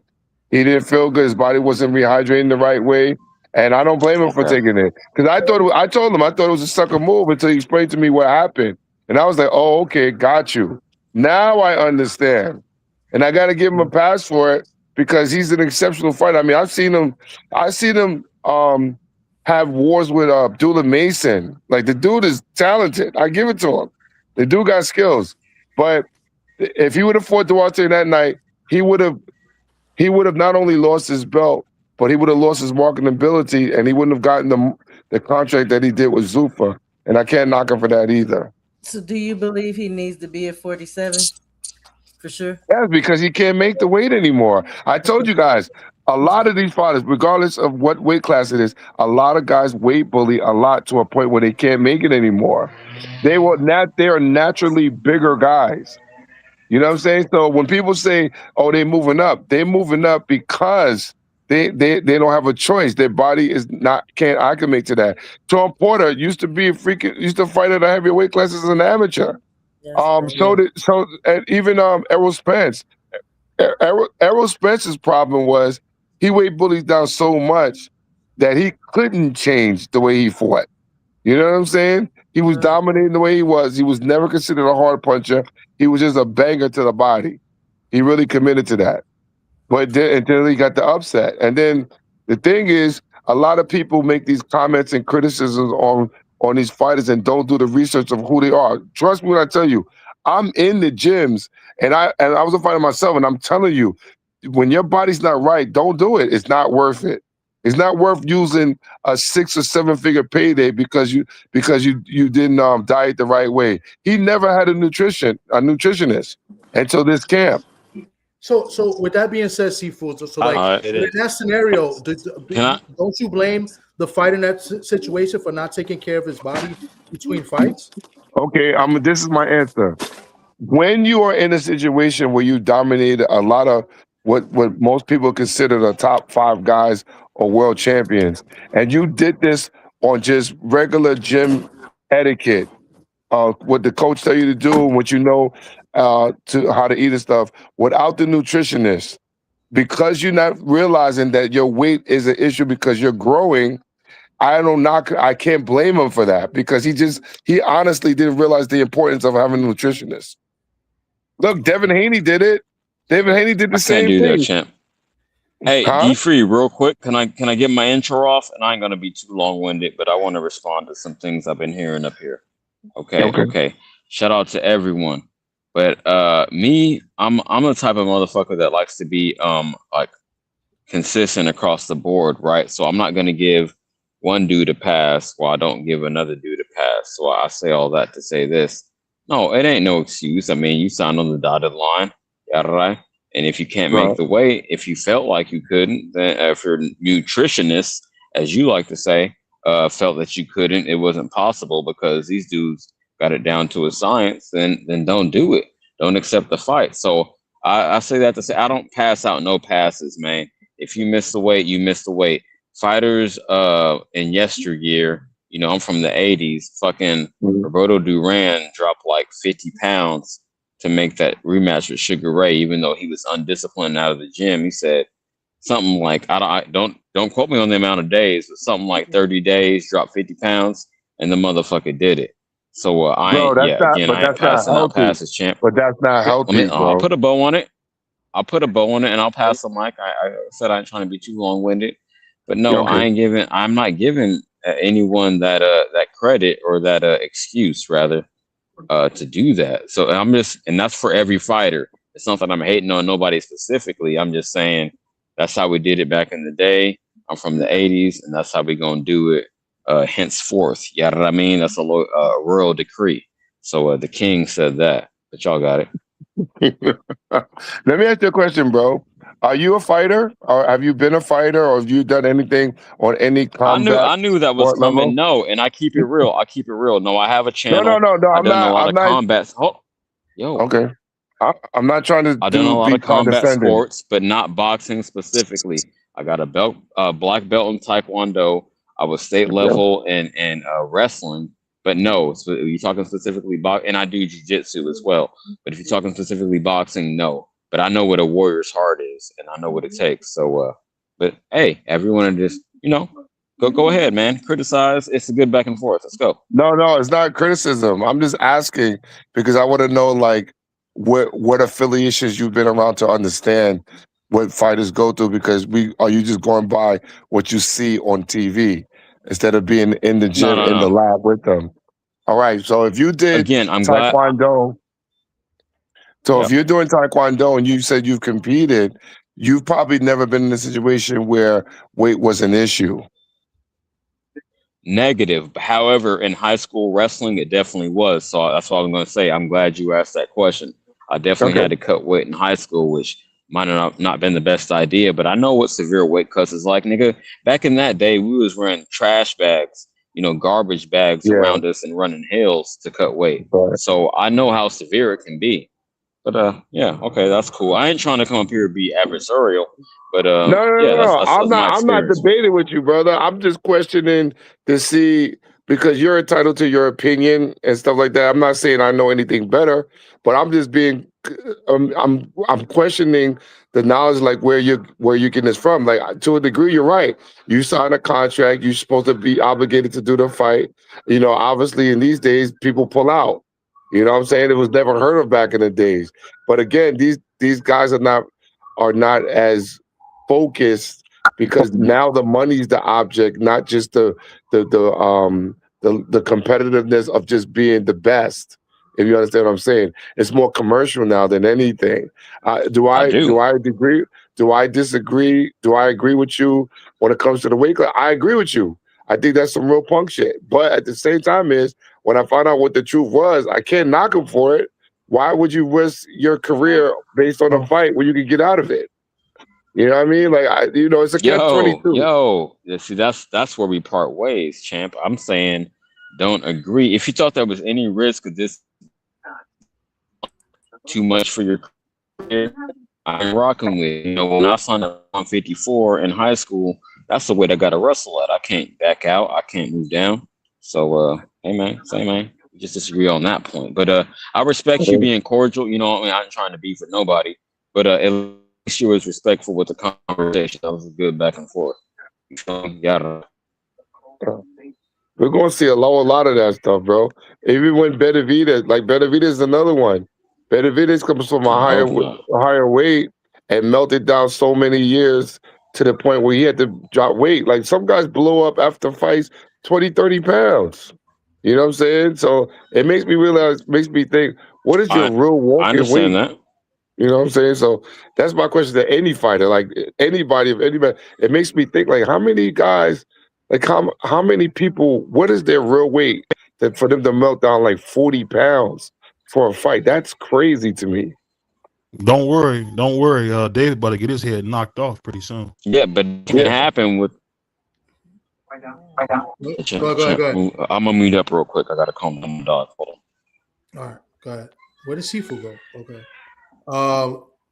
Good conversation. What's up, BVO man? How you doing? Oh man, I just thought I'd come through. My favorite Puerto Rican, even though you was cussing me out. Shout out to my jumping me out. What happened? I don't know why it keeps jumping me out, but it's cool. We got you. Can you hear me, Sifu? Who was I just talking to though? I didn't even know who I was talking to. Oh, that was CJ Rich. He from the West Coast. Oh, okay. All right. Nice speaking to you, Red. Seafood. Yes, sir. Yeah, man. It's specific. I know. Okay. So if you don't mind, let me get a little. Okay. Real quick though, just so you know, I'm coming from exactly. I'm from East Oakland. That was where I spent the first half of my childhood. And Shout out to the I Acorn. spent the last half of my childhood in the burbs. Shout out to the Acorn. That's why I sound the way I do. I'm half hood, half suburban. So I just want to get y'all. Okay. Shut up. I just want to give y'all the background. because Shout out to niggas the be west side of questioning. Oakland, But man. yeah, half hood, All right, half that's suburban. what's So that's where I'm coming from. Yep. Shout out to you, man. up. So Okay, you used to well, get chased on the CJ? Is it me or is it breaking up? I don't know if it's me. Oh, y'all no, breaking up. That was BBO. You broke up. Oh, it's me. I think it's me. I think who it's me. wanted I'm to gonna ask mute me up. the question though? Somebody wanted to ask me the question. No, I was asking. See, they used to chase you on the BART, They used to chase me on the where? on the BART train.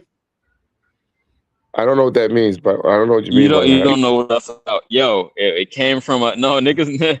I never been bullied. Yo, I ain't the biggest dude in the world, but for some reason, I think I just had the personality. I never been bullied in my life, so niggas get that twisted. But I Did you will go to say this: that Skyline?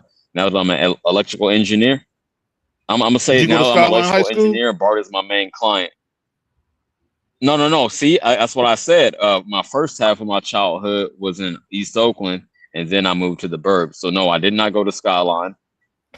But no, I went to elementary school in East Oakland. So, and that's where I'm from. That's my roots. You know what I mean? So no, I know a Skyline. I mean, my cousins went there, but no, hey, that would have been dope. Back then, that was like the prestigious school. You know, that was on the hilltop. So So my you cousin hung out with the Kiera went to Cambodian. Skyline, but you a damn fool, champ. But I know He's about like, it, but I didn't went there. I ain't gonna front. Yeah, shout out to let's get. Oakland, man. East Oakland ain't no place like it, man. It's the most fun place, but definitely shout out my second home, the West Side Acorn, man. Facts. And just for the record, I'm in Sacramento right now. I'm in Macramento, as we call this hoe. But yeah, I'm rocking out. Always in Northern Cali. Yeah, I don't know the Are gang you bang in still Sacramento. I trading? can't get that. What's good, Damn, BVO? yo, I didn't it even know might you be were my looking. connection. Yeah, BVO connection a little bit on and off too.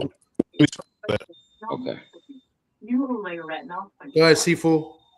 No, I couldn't make out what you were saying because it kept going in and out. Okay. Yeah. Okay. So I'm good. I'll let tap me. back in when I get back home. But thank y'all for letting me on. Get my intro off on this hoe. But I'm gonna tap out because I don't want to mess with the quality of the stream. But shout out to y'all. I'll be I back. appreciate you pulling out, Appreciate the man. comment. Salute to you. So let's get back towards the main event of tomorrow, right? Of all the fights, just so you know, get some predictions and whatnot. I like OShaquieFoster. I think OShaquieFoster also has been more battle tested, more Yeah, there proven, you go. right? I think he's got a better resume. You know, his last 6-7 opponents have been solid opponents. I mean, from Ray Vargas on, I think he's fought good competition. Raymond Ford, his best fight is probably the Odebek fight when he became world champion, and that fight, you know, he had to dig deep to win because he was losing on the scorecards in that fight, and he got the stoppage in the last round.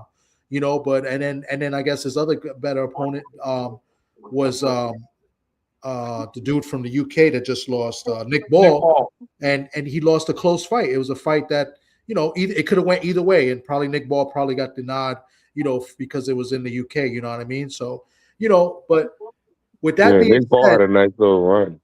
Yeah, with that being said, I don't, you know, my personal opinion on Ford, I don't like the guy, to be honest, because I've heard some stuff about. I think he's a good fighter, but my thing in him, I don't know if he really takes the sport seriously.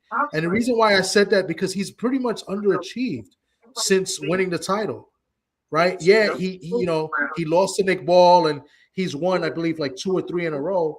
But that last fight against Supernova, he came in a little bit overweight. Remember, he just went up in weight from 126 to 130 and still overweight. He looked a little sluggish against an opponent in Nova that was on 2 weeks' notice, got the fight.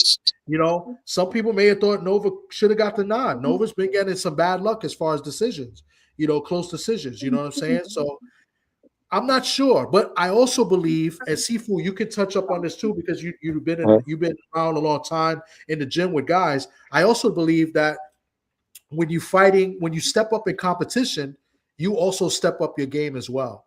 So maybe Foster might be that guy that brings out the best of Ford, and we might see something different. But other than that, I got O'Shaquie winning a unanimous decision, and I don't think this is a close fight. Wow, Can I ask a question? Wow, yes. See, for when you see all this disrespect for OShaquieFoster, what do you think that's attributed to? Maybe to Raymond. I really don't. You know, I've been around so many fighters who talk crap, man. It's like it's the norm. It doesn't shock me that they talk and push each other like that. I've seen it worse than that, honestly, bro. When the entourages go at it, it's crazy. You know what I'm saying? So when we in those affiliations, to me, I don't really think they talking tough, to be honest. You know what I'm saying? And I've been in places where the whole room is illin, and you're right in the middle of two different camps, and you cool with both sides. So as far as they're concerned, I'm thinking OShaquieFoster is looking at it as a business transaction, and he's trying to go on to the next because he feels like he get his just due. He thinks he can take on what people recognize as probably one of the best defensive fighters in the game because he's been in the training camps with them and stuff like that. And maybe he feels some type of way about that. And, he's entitled to his shot. You know what I'm saying? I don't knock the guy. I don't dislike him. I just think Raymond Ford is a really good fighter. Yeah, he has some blemishes and stuff on his record, but he's been always in tough fights. I don't know if his training camp is the right training camp for him. That's what I personally think. That guy that sits up there on the podium, I would never bring that guy to my training camp. That's Shakur's cousin. That's Shakur's cousin. That's his I think that's the reason why he's with him, because that was a hookup. You know what I'm saying? I don't really think that guy knows what he's doing, honestly. But I don't knock it because if it works for them, it works. But he's not what I would consider a strength trainer or a coach. I think he's a hype man, if anything. You know what I'm saying? And that's just my opinion. Because as we go up in the days from fighter, like just say if we don't go pro or whatever, I've sparred world champions. And a lot of these guys are getting really, really top-notch coaching and training, right? But today, in this day and age, I don't feel like this era of boxing is as serious as it was previously. So it's all about showmanship. Everybody's trying to be flashy. A lot of people come out the closet now. Like, I think it's crazy, but I think OShaquieFoster is he's a pretty good basic fighter. I think Raymond Ford is pretty good, very durable. I don't know who's gonna win. I'm rooting for Raymond, but I think O'Shaquie's gonna put it on him. I don't see a stoppage, but I do see a very competitive fight. I don't think that O'Shaquie could overwhelm him because Raymond is fast and he's very, very durable. But again, that's just my opinion of those guys. I think if Shakur fights him, I mean, you got to think about it. Shakur beat up a lot of people in the sparring gyms. You know what I'm saying? So I don't knock him for being a little cocky and doing it's like the bragging right. You know what I'm saying? But simultaneously, if it's OShaquieFoster's time to shine, then he deserves a shot. I mean, he is a world champion for a reason. You know what I'm saying? But him and Raymond Ford would be a good test for each other, I think. Okay. You know what I'm saying? The only one I don't want to see that is, who I don't want to see? The Schofield guys. I don't want to see them ever. Those dudes, they are polluting the game, bro. Like, real talk. Oh my gosh, man. And you know what? Let me ask you because I feel bad, and that's because I'm a little too nice. But you don't feel bad for Kid Austin? No, I don't. I'm gonna tell you why I don't. I'm gonna tell you why I don't feel, because you like one time to bring this up. One time, me and D Free was on McLean's joint, and we had a debate about something. But it was because of that debate that made me say I can't speak on stuff that I don't know about, that I don't research. So from that, I mean, my respect to D Free for that, because he made me check myself on information, because stuff that he was saying made me like really go back and fact check it. I was like, yo, he was actually right. But when you think about the Schofields, think about the inactivity of where he came from. And then he's been knocked down before. He's getting too much credit for the Farmer fight. He fought Farmer was very, very active, and he's past his prime. Yeah. So let's say Schofield is a good fighter, right? Why is he not staying active in the game? He can still be fighting other fighters to keep himself fresh. Why should he get the Tank fight? Because he's the mandatory? This mandatories have been brushed to the side many, many times. Now they try to say he can't fight Lomachenko because he has his just due for this guy, for Tank. You know what I'm saying? And you know, I would have loved to have seen Floyd Mayweather fight Louis Collazo, but Louis Collazo got paid under the table not to fight, for him not to take the mandatory so that he could fight against what's that guy's name? He fought Jermaine. He didn't fight Jermaine, not Jermaine. Victor Ortiz and got knocked out. The black guy, but when he was supposed to fight Berto, that was the whole setup. But because that was the better offer, that's what they gave, and then he lost. But my thing is regarding Schofield, his father kills it. Like, he need to shut the F up, bro, because and the thing is, the fact that you try to disrespect people, and instead of just letting your son speak for himself, and you're suing people for the spot. You know what I'm saying? Instead of staying active and staying the number one ranking, they keep, because he hasn't really fought nobody, really, if you really think about it. Yeah. So that's my question is, so now if he wants to fight Tank, now you know what the reason why they want to fight Tank, right? Because they think Tank is not meant, because they think Tank is not mentally ready to fight him, like they'll have a Lamont floor again, and they'll get paid, compensated pretty well, but they're not going to get the money they think they're going to make. No. You know what I'm saying? They'll probably get double what their last purse was. But if he unfortunately wins, do you understand? We'll never hear the end of it, bro. We'll never hear the end of that guy. I say flush him down the toilet, bro. Flush him. That's what I'm saying. That's what I'm saying when I say you don't feel bad if you feel bad for Kid Austin because of his father, because I think Kid Austin's a good kid, but I just think his father's just messing up. I thought you were talking about as far as like no. I don't feel bad for him at all. I'm talking about the fighter himself. That's what I say. You don't feel bad for the fighter himself because he's got to deal with his father. Well, you know what? To a degree, you can't disrespect the dad, but at the same time, is a lot of father-son relationships don't really last that long. You know what I'm saying? So, but the thing is, they try to set their way to be whatever. I just don't like the fact that he talks a lot of shit. Like, to the point, because I'd be ready to step to a guy like that immediately. You know what I'm saying? Like, I can't stand the way he talks, bro. The problem with Kid Austin, he can't leave his father because he still live at home.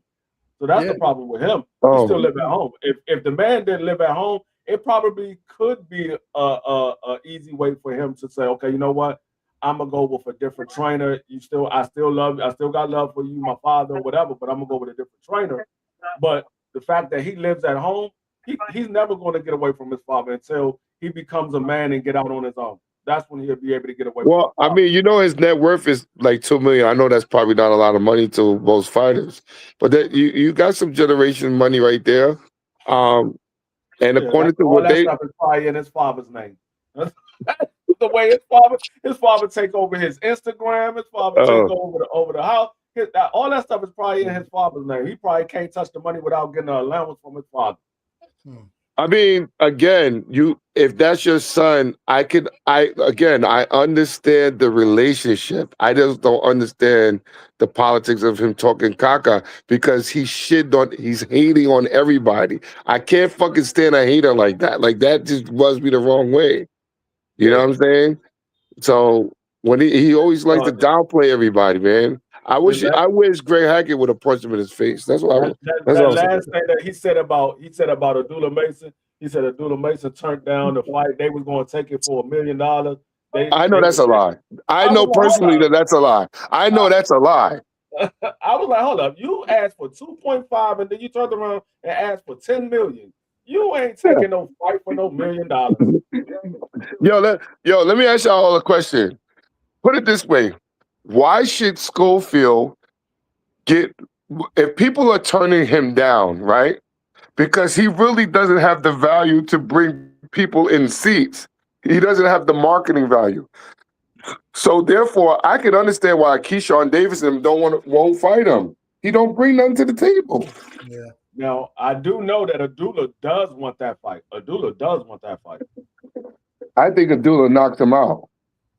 Well, they supposedly sparring. They've been bragging about some sparring they had with Abdullah that they beat him up in sparring, which is you can't believe anything they say. But let me ask you something because I put an LD in the chat says, and I didn't see this. I don't know if any of y'all seen it. He said, "What are your thoughts about the evidence of poisoning?" But we don't know if that could have been true, but we don't know who was by. No, I'm gonna tell you like this. But I don't believe it though. I'm gonna tell you like this. That whole evidence, that whole paperwork that he put out, that was not true. For one, and Knockout put this out on his show. For one, they had a fight February 22nd. He didn't take a test until March 3rd. You went to the hospital. Wow. You went to the hospital. Why you didn't show the results of that test that you went to the hospital for?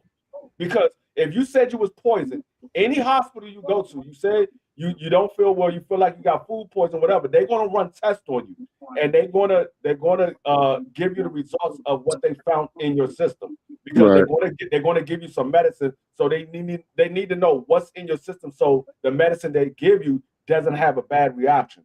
Secondly, what I saw on that paperwork was they did a hair follicle. Nobody does a hair follicle under 90 days. They do a hair follicle under 90 days if they want to prove they never had anything in their system. If you say you had something in your system and it's under 90 days, you're going to do a urinalysis or you're going to do a blood test. You're not going to do a hair follicle. Yeah. Right. So that's why I knew that the paperwork was phony off the break. That guy is unbelievable. Let me tell you, we spoken to him a couple of times, Floyd Schofield, and recently he was on in person. In person? No, on the panel. He's been on the panel. Yeah, he's been. So and then recently, just a few days ago, he was on BFTB's channel. I don't know if you know what BFTB is, and I was on. I got off the panel because I didn't want to talk to him at first because he lies. Right. And then eventually I got back on. He was there telling all sorts of lies. He was talking about how the belts don't matter, but yet he's itching to fight for the belt. It was hilarious. And so I came up and I asked him, you said that belts don't matter, you don't care. So if you don't get the Tank fight, who would you fight next? Like, let's say you don't fight Tank. He was saying Lucas Body, and I was like, but why Lucas Body? Why not make a bigger fight with a bigger name than Lucas Body? And he's like, oh, because that's the way the rankings are. And I'm like, but you just said the belts don't matter. So like the guy is all over the place. Hey, I got a question because my man Seafood's a trainer. Right. Seafood, what is the 5 styles of boxing? No, yo, you must have been reading my mind because I was just gonna say the same thing. Yo, he kills me with the 5 styles because I'm gonna tell you how stupid I am. I was so aggravated with this guy when I see one of his interviews on Mill City, and he talking about the 5. So I actually researched what are the 5 styles of boxing. I was like, yo, I can't believe I'm following a retard. That guy's a retard, bro. This doesn't make me research something that crazy. That's why I don't like the guy, bro. Like, yo, this guy is. You're a trainer. You train with champions, and this guy over here talking about the 5 styles of boxing. Word. So I was like, yo, then he was getting other people to agree with him. Yo, we know the 5 styles of boxing. So I'm thinking he's either righty or lefty. That's the only styles I know of. You know what I'm saying? We're not doing martial arts and like kung fu or nothing. So when he said that, I was like, yo, I would love to be on the panel with this guy because we would really argue to a point where like, yo, tell your guy, send somebody to me, bro. Send them. You know what I'm saying? Because I think he's a sucker anyway, bro. Yeah. Real talk, man. That guy just makes me feel different. This is what I feel about when I say it about black people. Like, where did they find these black people at that make us all look bad, bro? They make us look bad. I don't know. I'm telling you, bro. This guy is. Let me ask you a question because I don't watch Mill City. I'm not a fan. But he does get the interviews, right? What was Mill City's reaction to that? If you've seen it, because I didn't watch it. Okay, I'm gonna tell you like this. No disrespect to Mill City when I say this. Mill City does not know boxing. I'm sorry. I already know this. I know this. Yeah, I just don't want to shit on nobody. but he's the one that's blowing him up. He doesn't. He's the one that's blowing him up. That's making him famous. Yeah. So I'm like, yo, I would look, but when I watch the interviews, I every time I see his face pop up, I always think of a gay painter or something like that. Like the guy just feminine to me. And the thing is, he disturbs my peace so much because he don't know shit. Did you see the video when he was trying to do noodle mid work with the noodles with his fighter? I was like, this guy's a joke. Oh my God. Yo, I'm telling you, bro. Guys like that made me want to slap him backwards. He made me want to pull out his extensions and slap him with it. He's just one of those type of guys, man. You don't know shit about boxing, bro. You sue it for money. Like, you know what I'm saying? No, we want our shot and we're going to do this. That's what it says in the bylaws. And the bylaws this. And I was like, shut the fuck up, bro. See, this is why I ask this because, listen, I don't want to disrespect nobody, but I already know I know he don't know boxing. But salute to him. He gets the interviews. He gets the guys to come up. But guess what? I've had people up and I've done interviews too. You know what I'm saying? But the guy is messy overall. So I was curious how his reaction was to a response like that with the 5 styles of boxing. Because it'd be hard for me not to laugh. I would have questioned it. No, that's why I said it. No, we questioned him. The man got to 4 and he ain't never go no further. He got the 4 different styles. He said a come forward, a pressure fighter, what he said, a counter puncher, a boxer, and then he didn't say anything else after that. And he just started rambling on about different type of fighters. And I'm like, okay, get back to the styles of boxing. I want to know this 5th style. What is the 5th style? Right, but see, I can see like how you said it. I can respect the way you said it if you said that, but we don't recognize that as a style. Yo, he's a pressure fighter, or sometimes he's just a boxer, or he's a outside guy, or he's a lateral guy, or he's a circling guy. You know, that's not. But you can't classify it as a 5 styles. Like this is the Shaolin Temple type of thing. That's the part that was killing me, bro. Yeah. You know, he was killing me. Yo, Free, he was killing me with that. I was like, who the fuck is this dude, bro? And the thing is, you know what? And real talk, like, I don't like to bash coaches because I don't believe it. I think that everybody has a voice for everybody, right? Yeah. So, but my thing in my experience, in my career experience, I've learned to deal with the hate, right?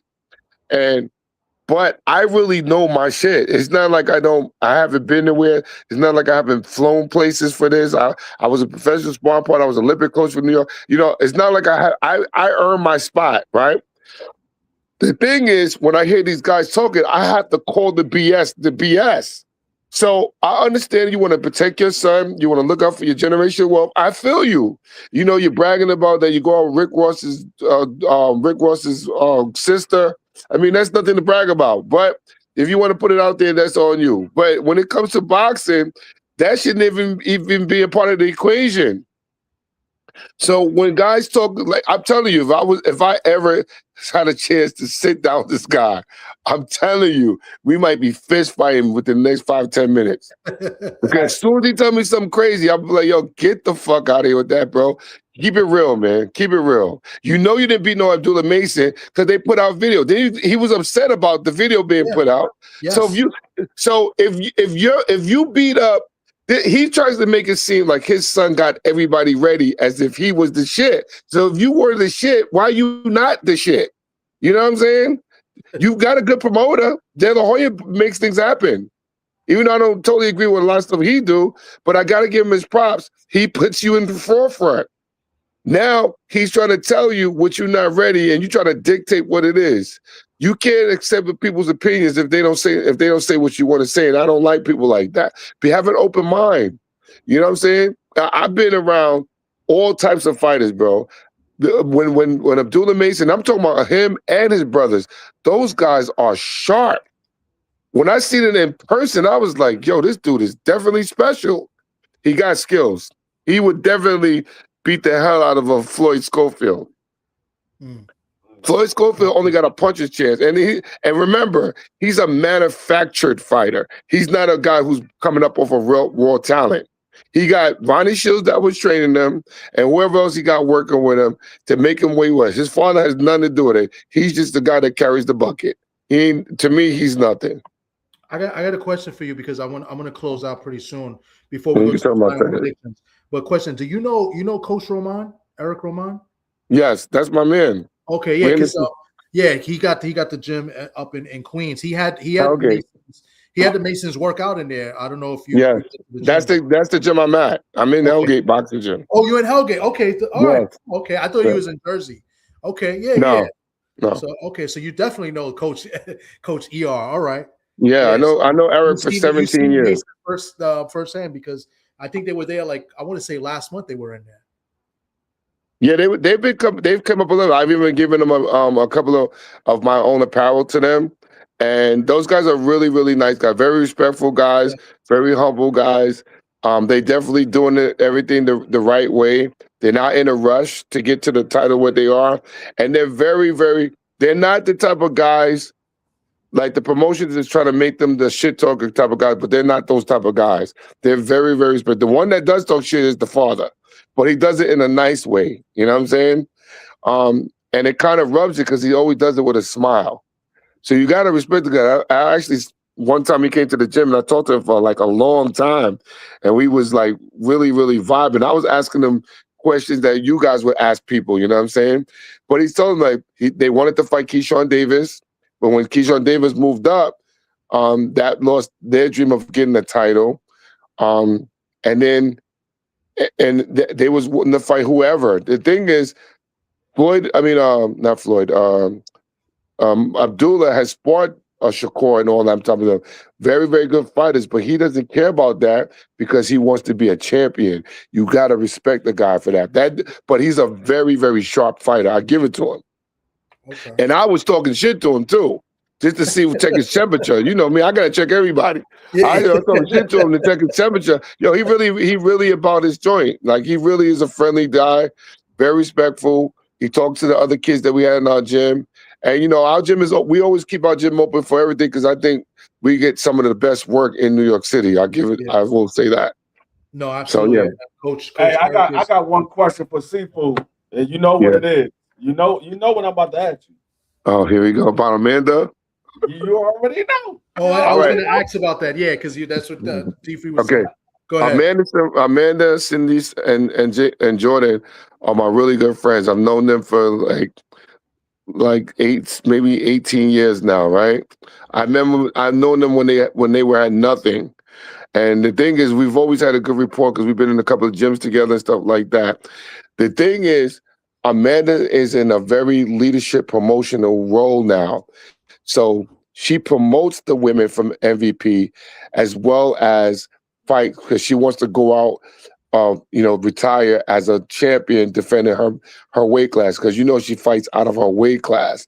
There was talks of her fighting against Alicia Baumgartner, but because of the allegations, it kind of put it on hold. The other fight with the last fight with Katie Taylor, that was a problem. And then she had a really bad training camp where she got hurt by one of the male sparring partners. So she had to really move around with a hairline fracture rib. So now that she's healed up and stuff like that, the fight with her and Baumgartner, if it was to ever materialize, that would be a big fight. But I personally don't want her to do it. I just don't think that. I think she's done enough for boxing. She's, let her enjoy the fruits of her labor. You know what I'm saying? She told me that they're really trying to blow up Baumgartner as the new face for women. So I understand the controversy with her and Clarissa, because that's a big thing. But Amanda's I was trying to really plug D3 in it, right? But D3's not in New York, so it would have been easier for me to do it there instead of take the phone to you. Huh? My co-host TD's in New York. He's in the Bronx. I'm in the Bronx. Yeah. So I'm. That's what I'm saying. I know Eric. I know Coach ER. I know Clarence. Yeah. Okay. You but the thing is, in the chats. No, but Clarence pulled up, and I introduced him to her. You know what I'm saying? And he had this little interview and stuff like that. But I'll be honest with you. When it comes to Amanda, Jordan's very protective of who she's around. Yeah. I'm really the only one that he allows me to be around her that's outside the affiliation, because I've known them forever. You know what I'm saying? Like, they buy me stuff for Christmas and stuff like that. You know, we had that type of relationship. I know the kids. You know, we buy each other stuff and stuff like that. So I have a very good rapport with them. It's just hard, especially now, because she's the shizzle now. Like, she got her own shows. She gets sponsored by car companies and everything. She's doing her own thing. But you know, she's gonna be a full-time promoter after this because she signed another girl. But I mean, if I could do it, I'll do it, because I'm always have you in mind. It's just they spontaneous, because they fly in and out everywhere. Yeah. They're never like in New York locally like that anymore. You know, because she has a house over in Puerto Rico, so she's looking to live there. And I think she has a gym out there also. Yeah, there was talks of that. I don't know if that's going on, but she's gonna do another MMA fight too. That's in the works too. I wasn't supposed to tell you that, but I heard about that. I didn't know how accurate that was, though. I did hear. For the record, Sifu, how long have Amanda Serrano wanted to fight with Alicia Bongano? She always Amanda's not the type of person that would not take on any challenges. Because Alicia Bongano was in the spotlight is the reason why she would have taken the fight. You know what I'm saying? I just personally didn't want her to fight her because I felt like there would be an edge on her part because she's the new fresh one. But once I found out the obligations, I was hoping that she was never going to, that would never materialize, because I don't want her to go out on her shield like that. Not saying she would lose. I personally think if it was a couple of years ago, like when she fought Katie Taylor the first 2 times, I think she would scrape Alicia, only because Alicia has conditioning problems.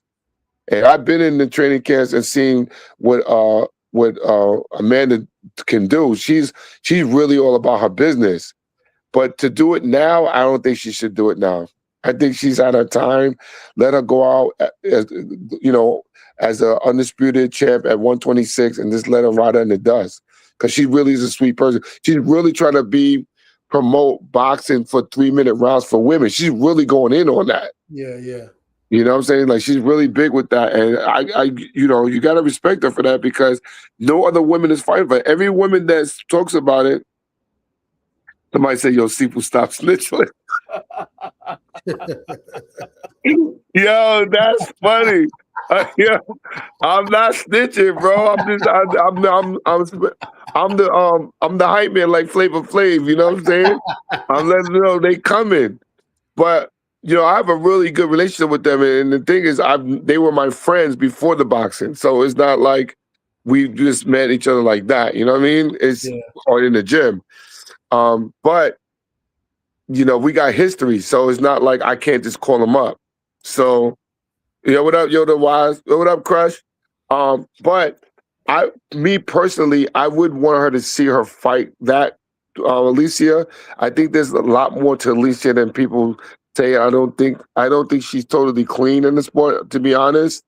But neither was Katie Taylor. So, a lot of people be cheating, bro. People just don't say it, but I say it because I don't care. Real quick, before I gotta close up a final prediction. Somebody would ask, I figure we're gonna get you on when the fight gets closer. We're weeks away, but just like maybe a 1-minute thing. Xander Boots. What do you like in that? Boots by knockout. Boots by knockout. Xander. Again, I'm gonna say this again because I try to make people understand. They're hyping it up because he's the taller guy. He's another one that weight bullies too, right? Xander is a good fighter, but Boots is a great fighter. He does everything on the checklist better than Xander, everything. And I can see he could probably give him some make it competitive for the first few rounds, but once he dials in, that's it. It's a wrap. Because if you go back and look at the last 3 fights of Xander, he does nothing spectacular that will keep somebody like Boots, who's sharp as he is, off of him. I can't see it. And remember, Xander Zayas is a converted. He's really a southpaw, but he fights conventional, right? I still cannot see him beating Boots unless the only way that can happen is if Boots does something really stupid, and then gets clipped. That's the only way. Otherwise, that fight is not going 12 rounds, bro. I'm telling you, he's going to stop him. Okay, I'll stop you there because we're going to do a show, and we're going to when the fight gets closer, and I definitely would like to have you on.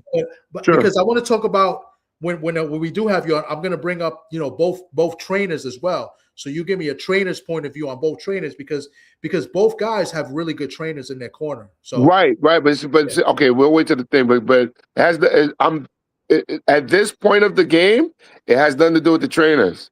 Okay, it has to do with the attitude because Boots ain't never been fired up for a fight like this before. You know what I'm saying? He's gonna destroy that kid. Watch, you see. Okay, we'll definitely have it, but let's do final prediction for the main event tomorrow. And then we are out because I got to get off.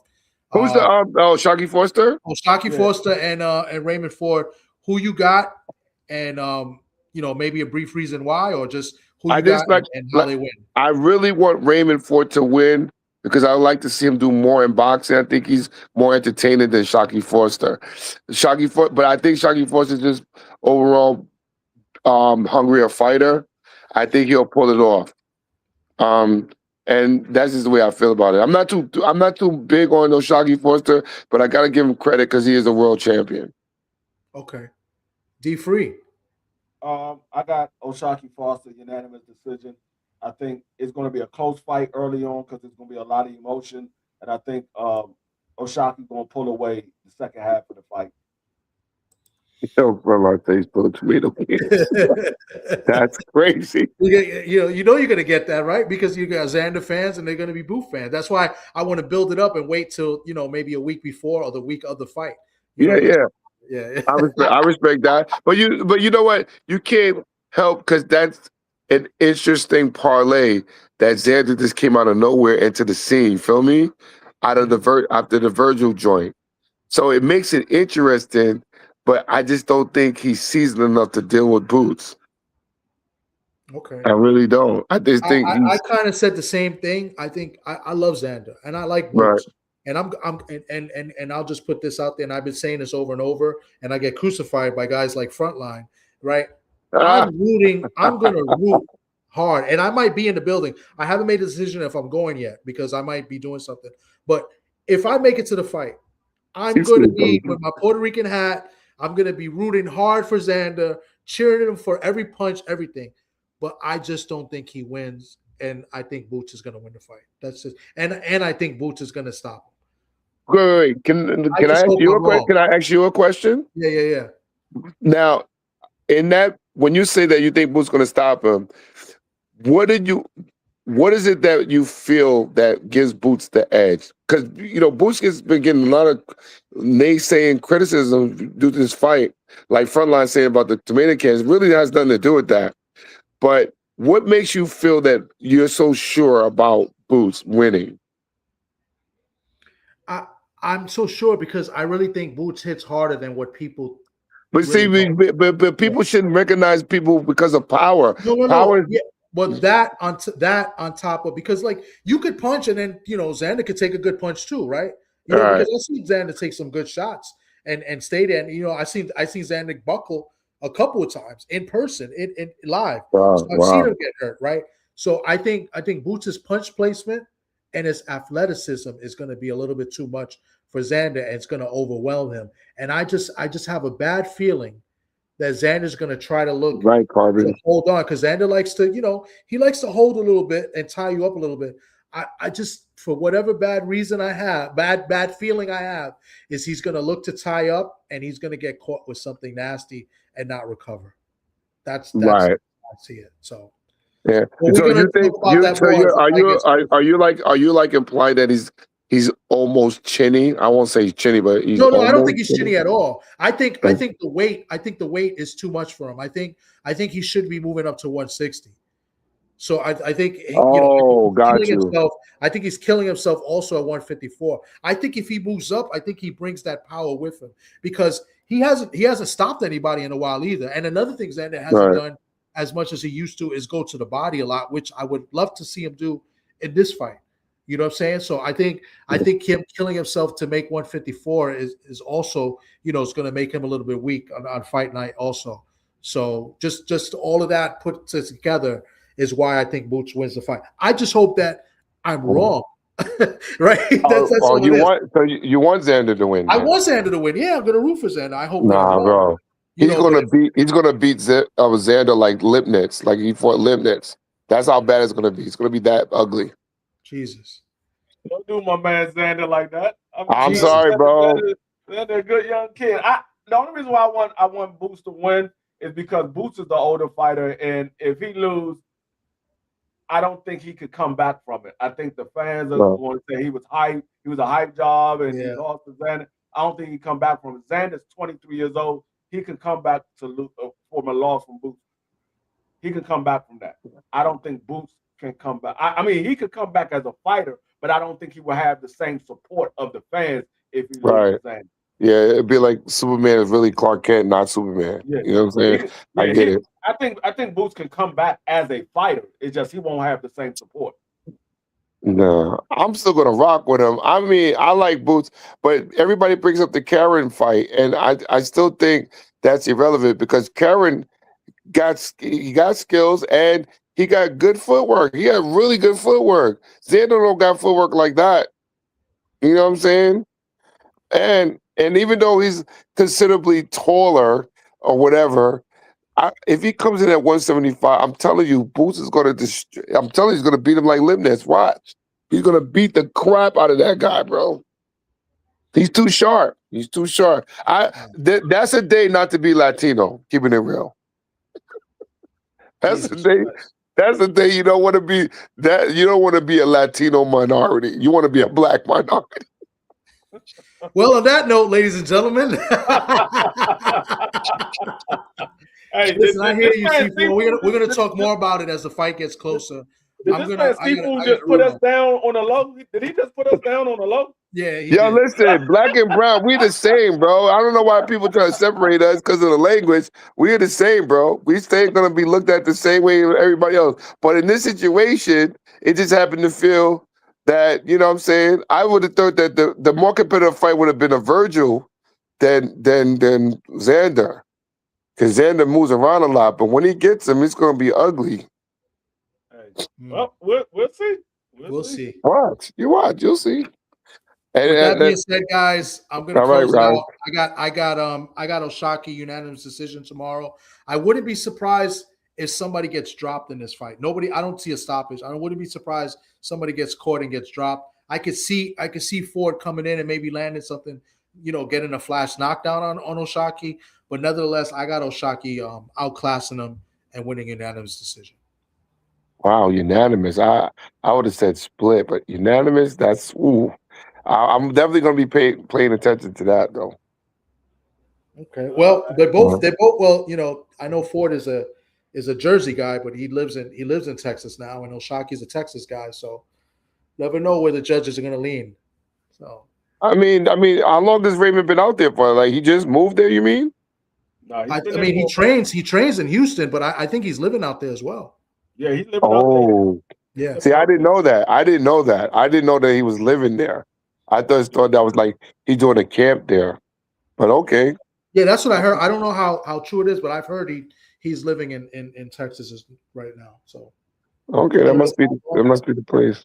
Yeah. I'm gonna give you that. All right, guys. Seafood, I appreciate you coming up, man. This was great. No problem, man. brother. Great. It's a pleasure. Appreciate you having me up. Absolutely. All right, D-Free. Great show, D-Free. I appreciate you as always. Appreciate everybody that came through. Salute to everybody. We respect everybody's opinions. We dropped the link. You guys could always come up and talk to us as well. You know what I'm saying? So I hope everybody has a great weekend and enjoys the fights. D-Free, any final words? Hey, man, y'all make sure y'all tune in next week. Tomorrow, because it's gonna be some good fights. And I believe we will be calling the fight. I'm not sure if we're gonna do it on my platform or if we're gonna do it on BBOs, but we will be calling a fight. So I'm gonna touch bases with BBO, see if he's gonna call the fight. If not, I will be calling it on my channel tomorrow night. Okay, absolutely. And of course, shout out to BVO and shout out to you, D Free. Shout out to the People's Network, the Sports Talk Network. Shout out to the US 6 Usual Suspects as well. And shout out to the chat and everybody that's watching. Enjoy the fights, and we'll talk soon. And as we'll close out with my man, one of the greatest Puerto Rican champions of all time, one of my all-time favorites right now. Yeah, buddy.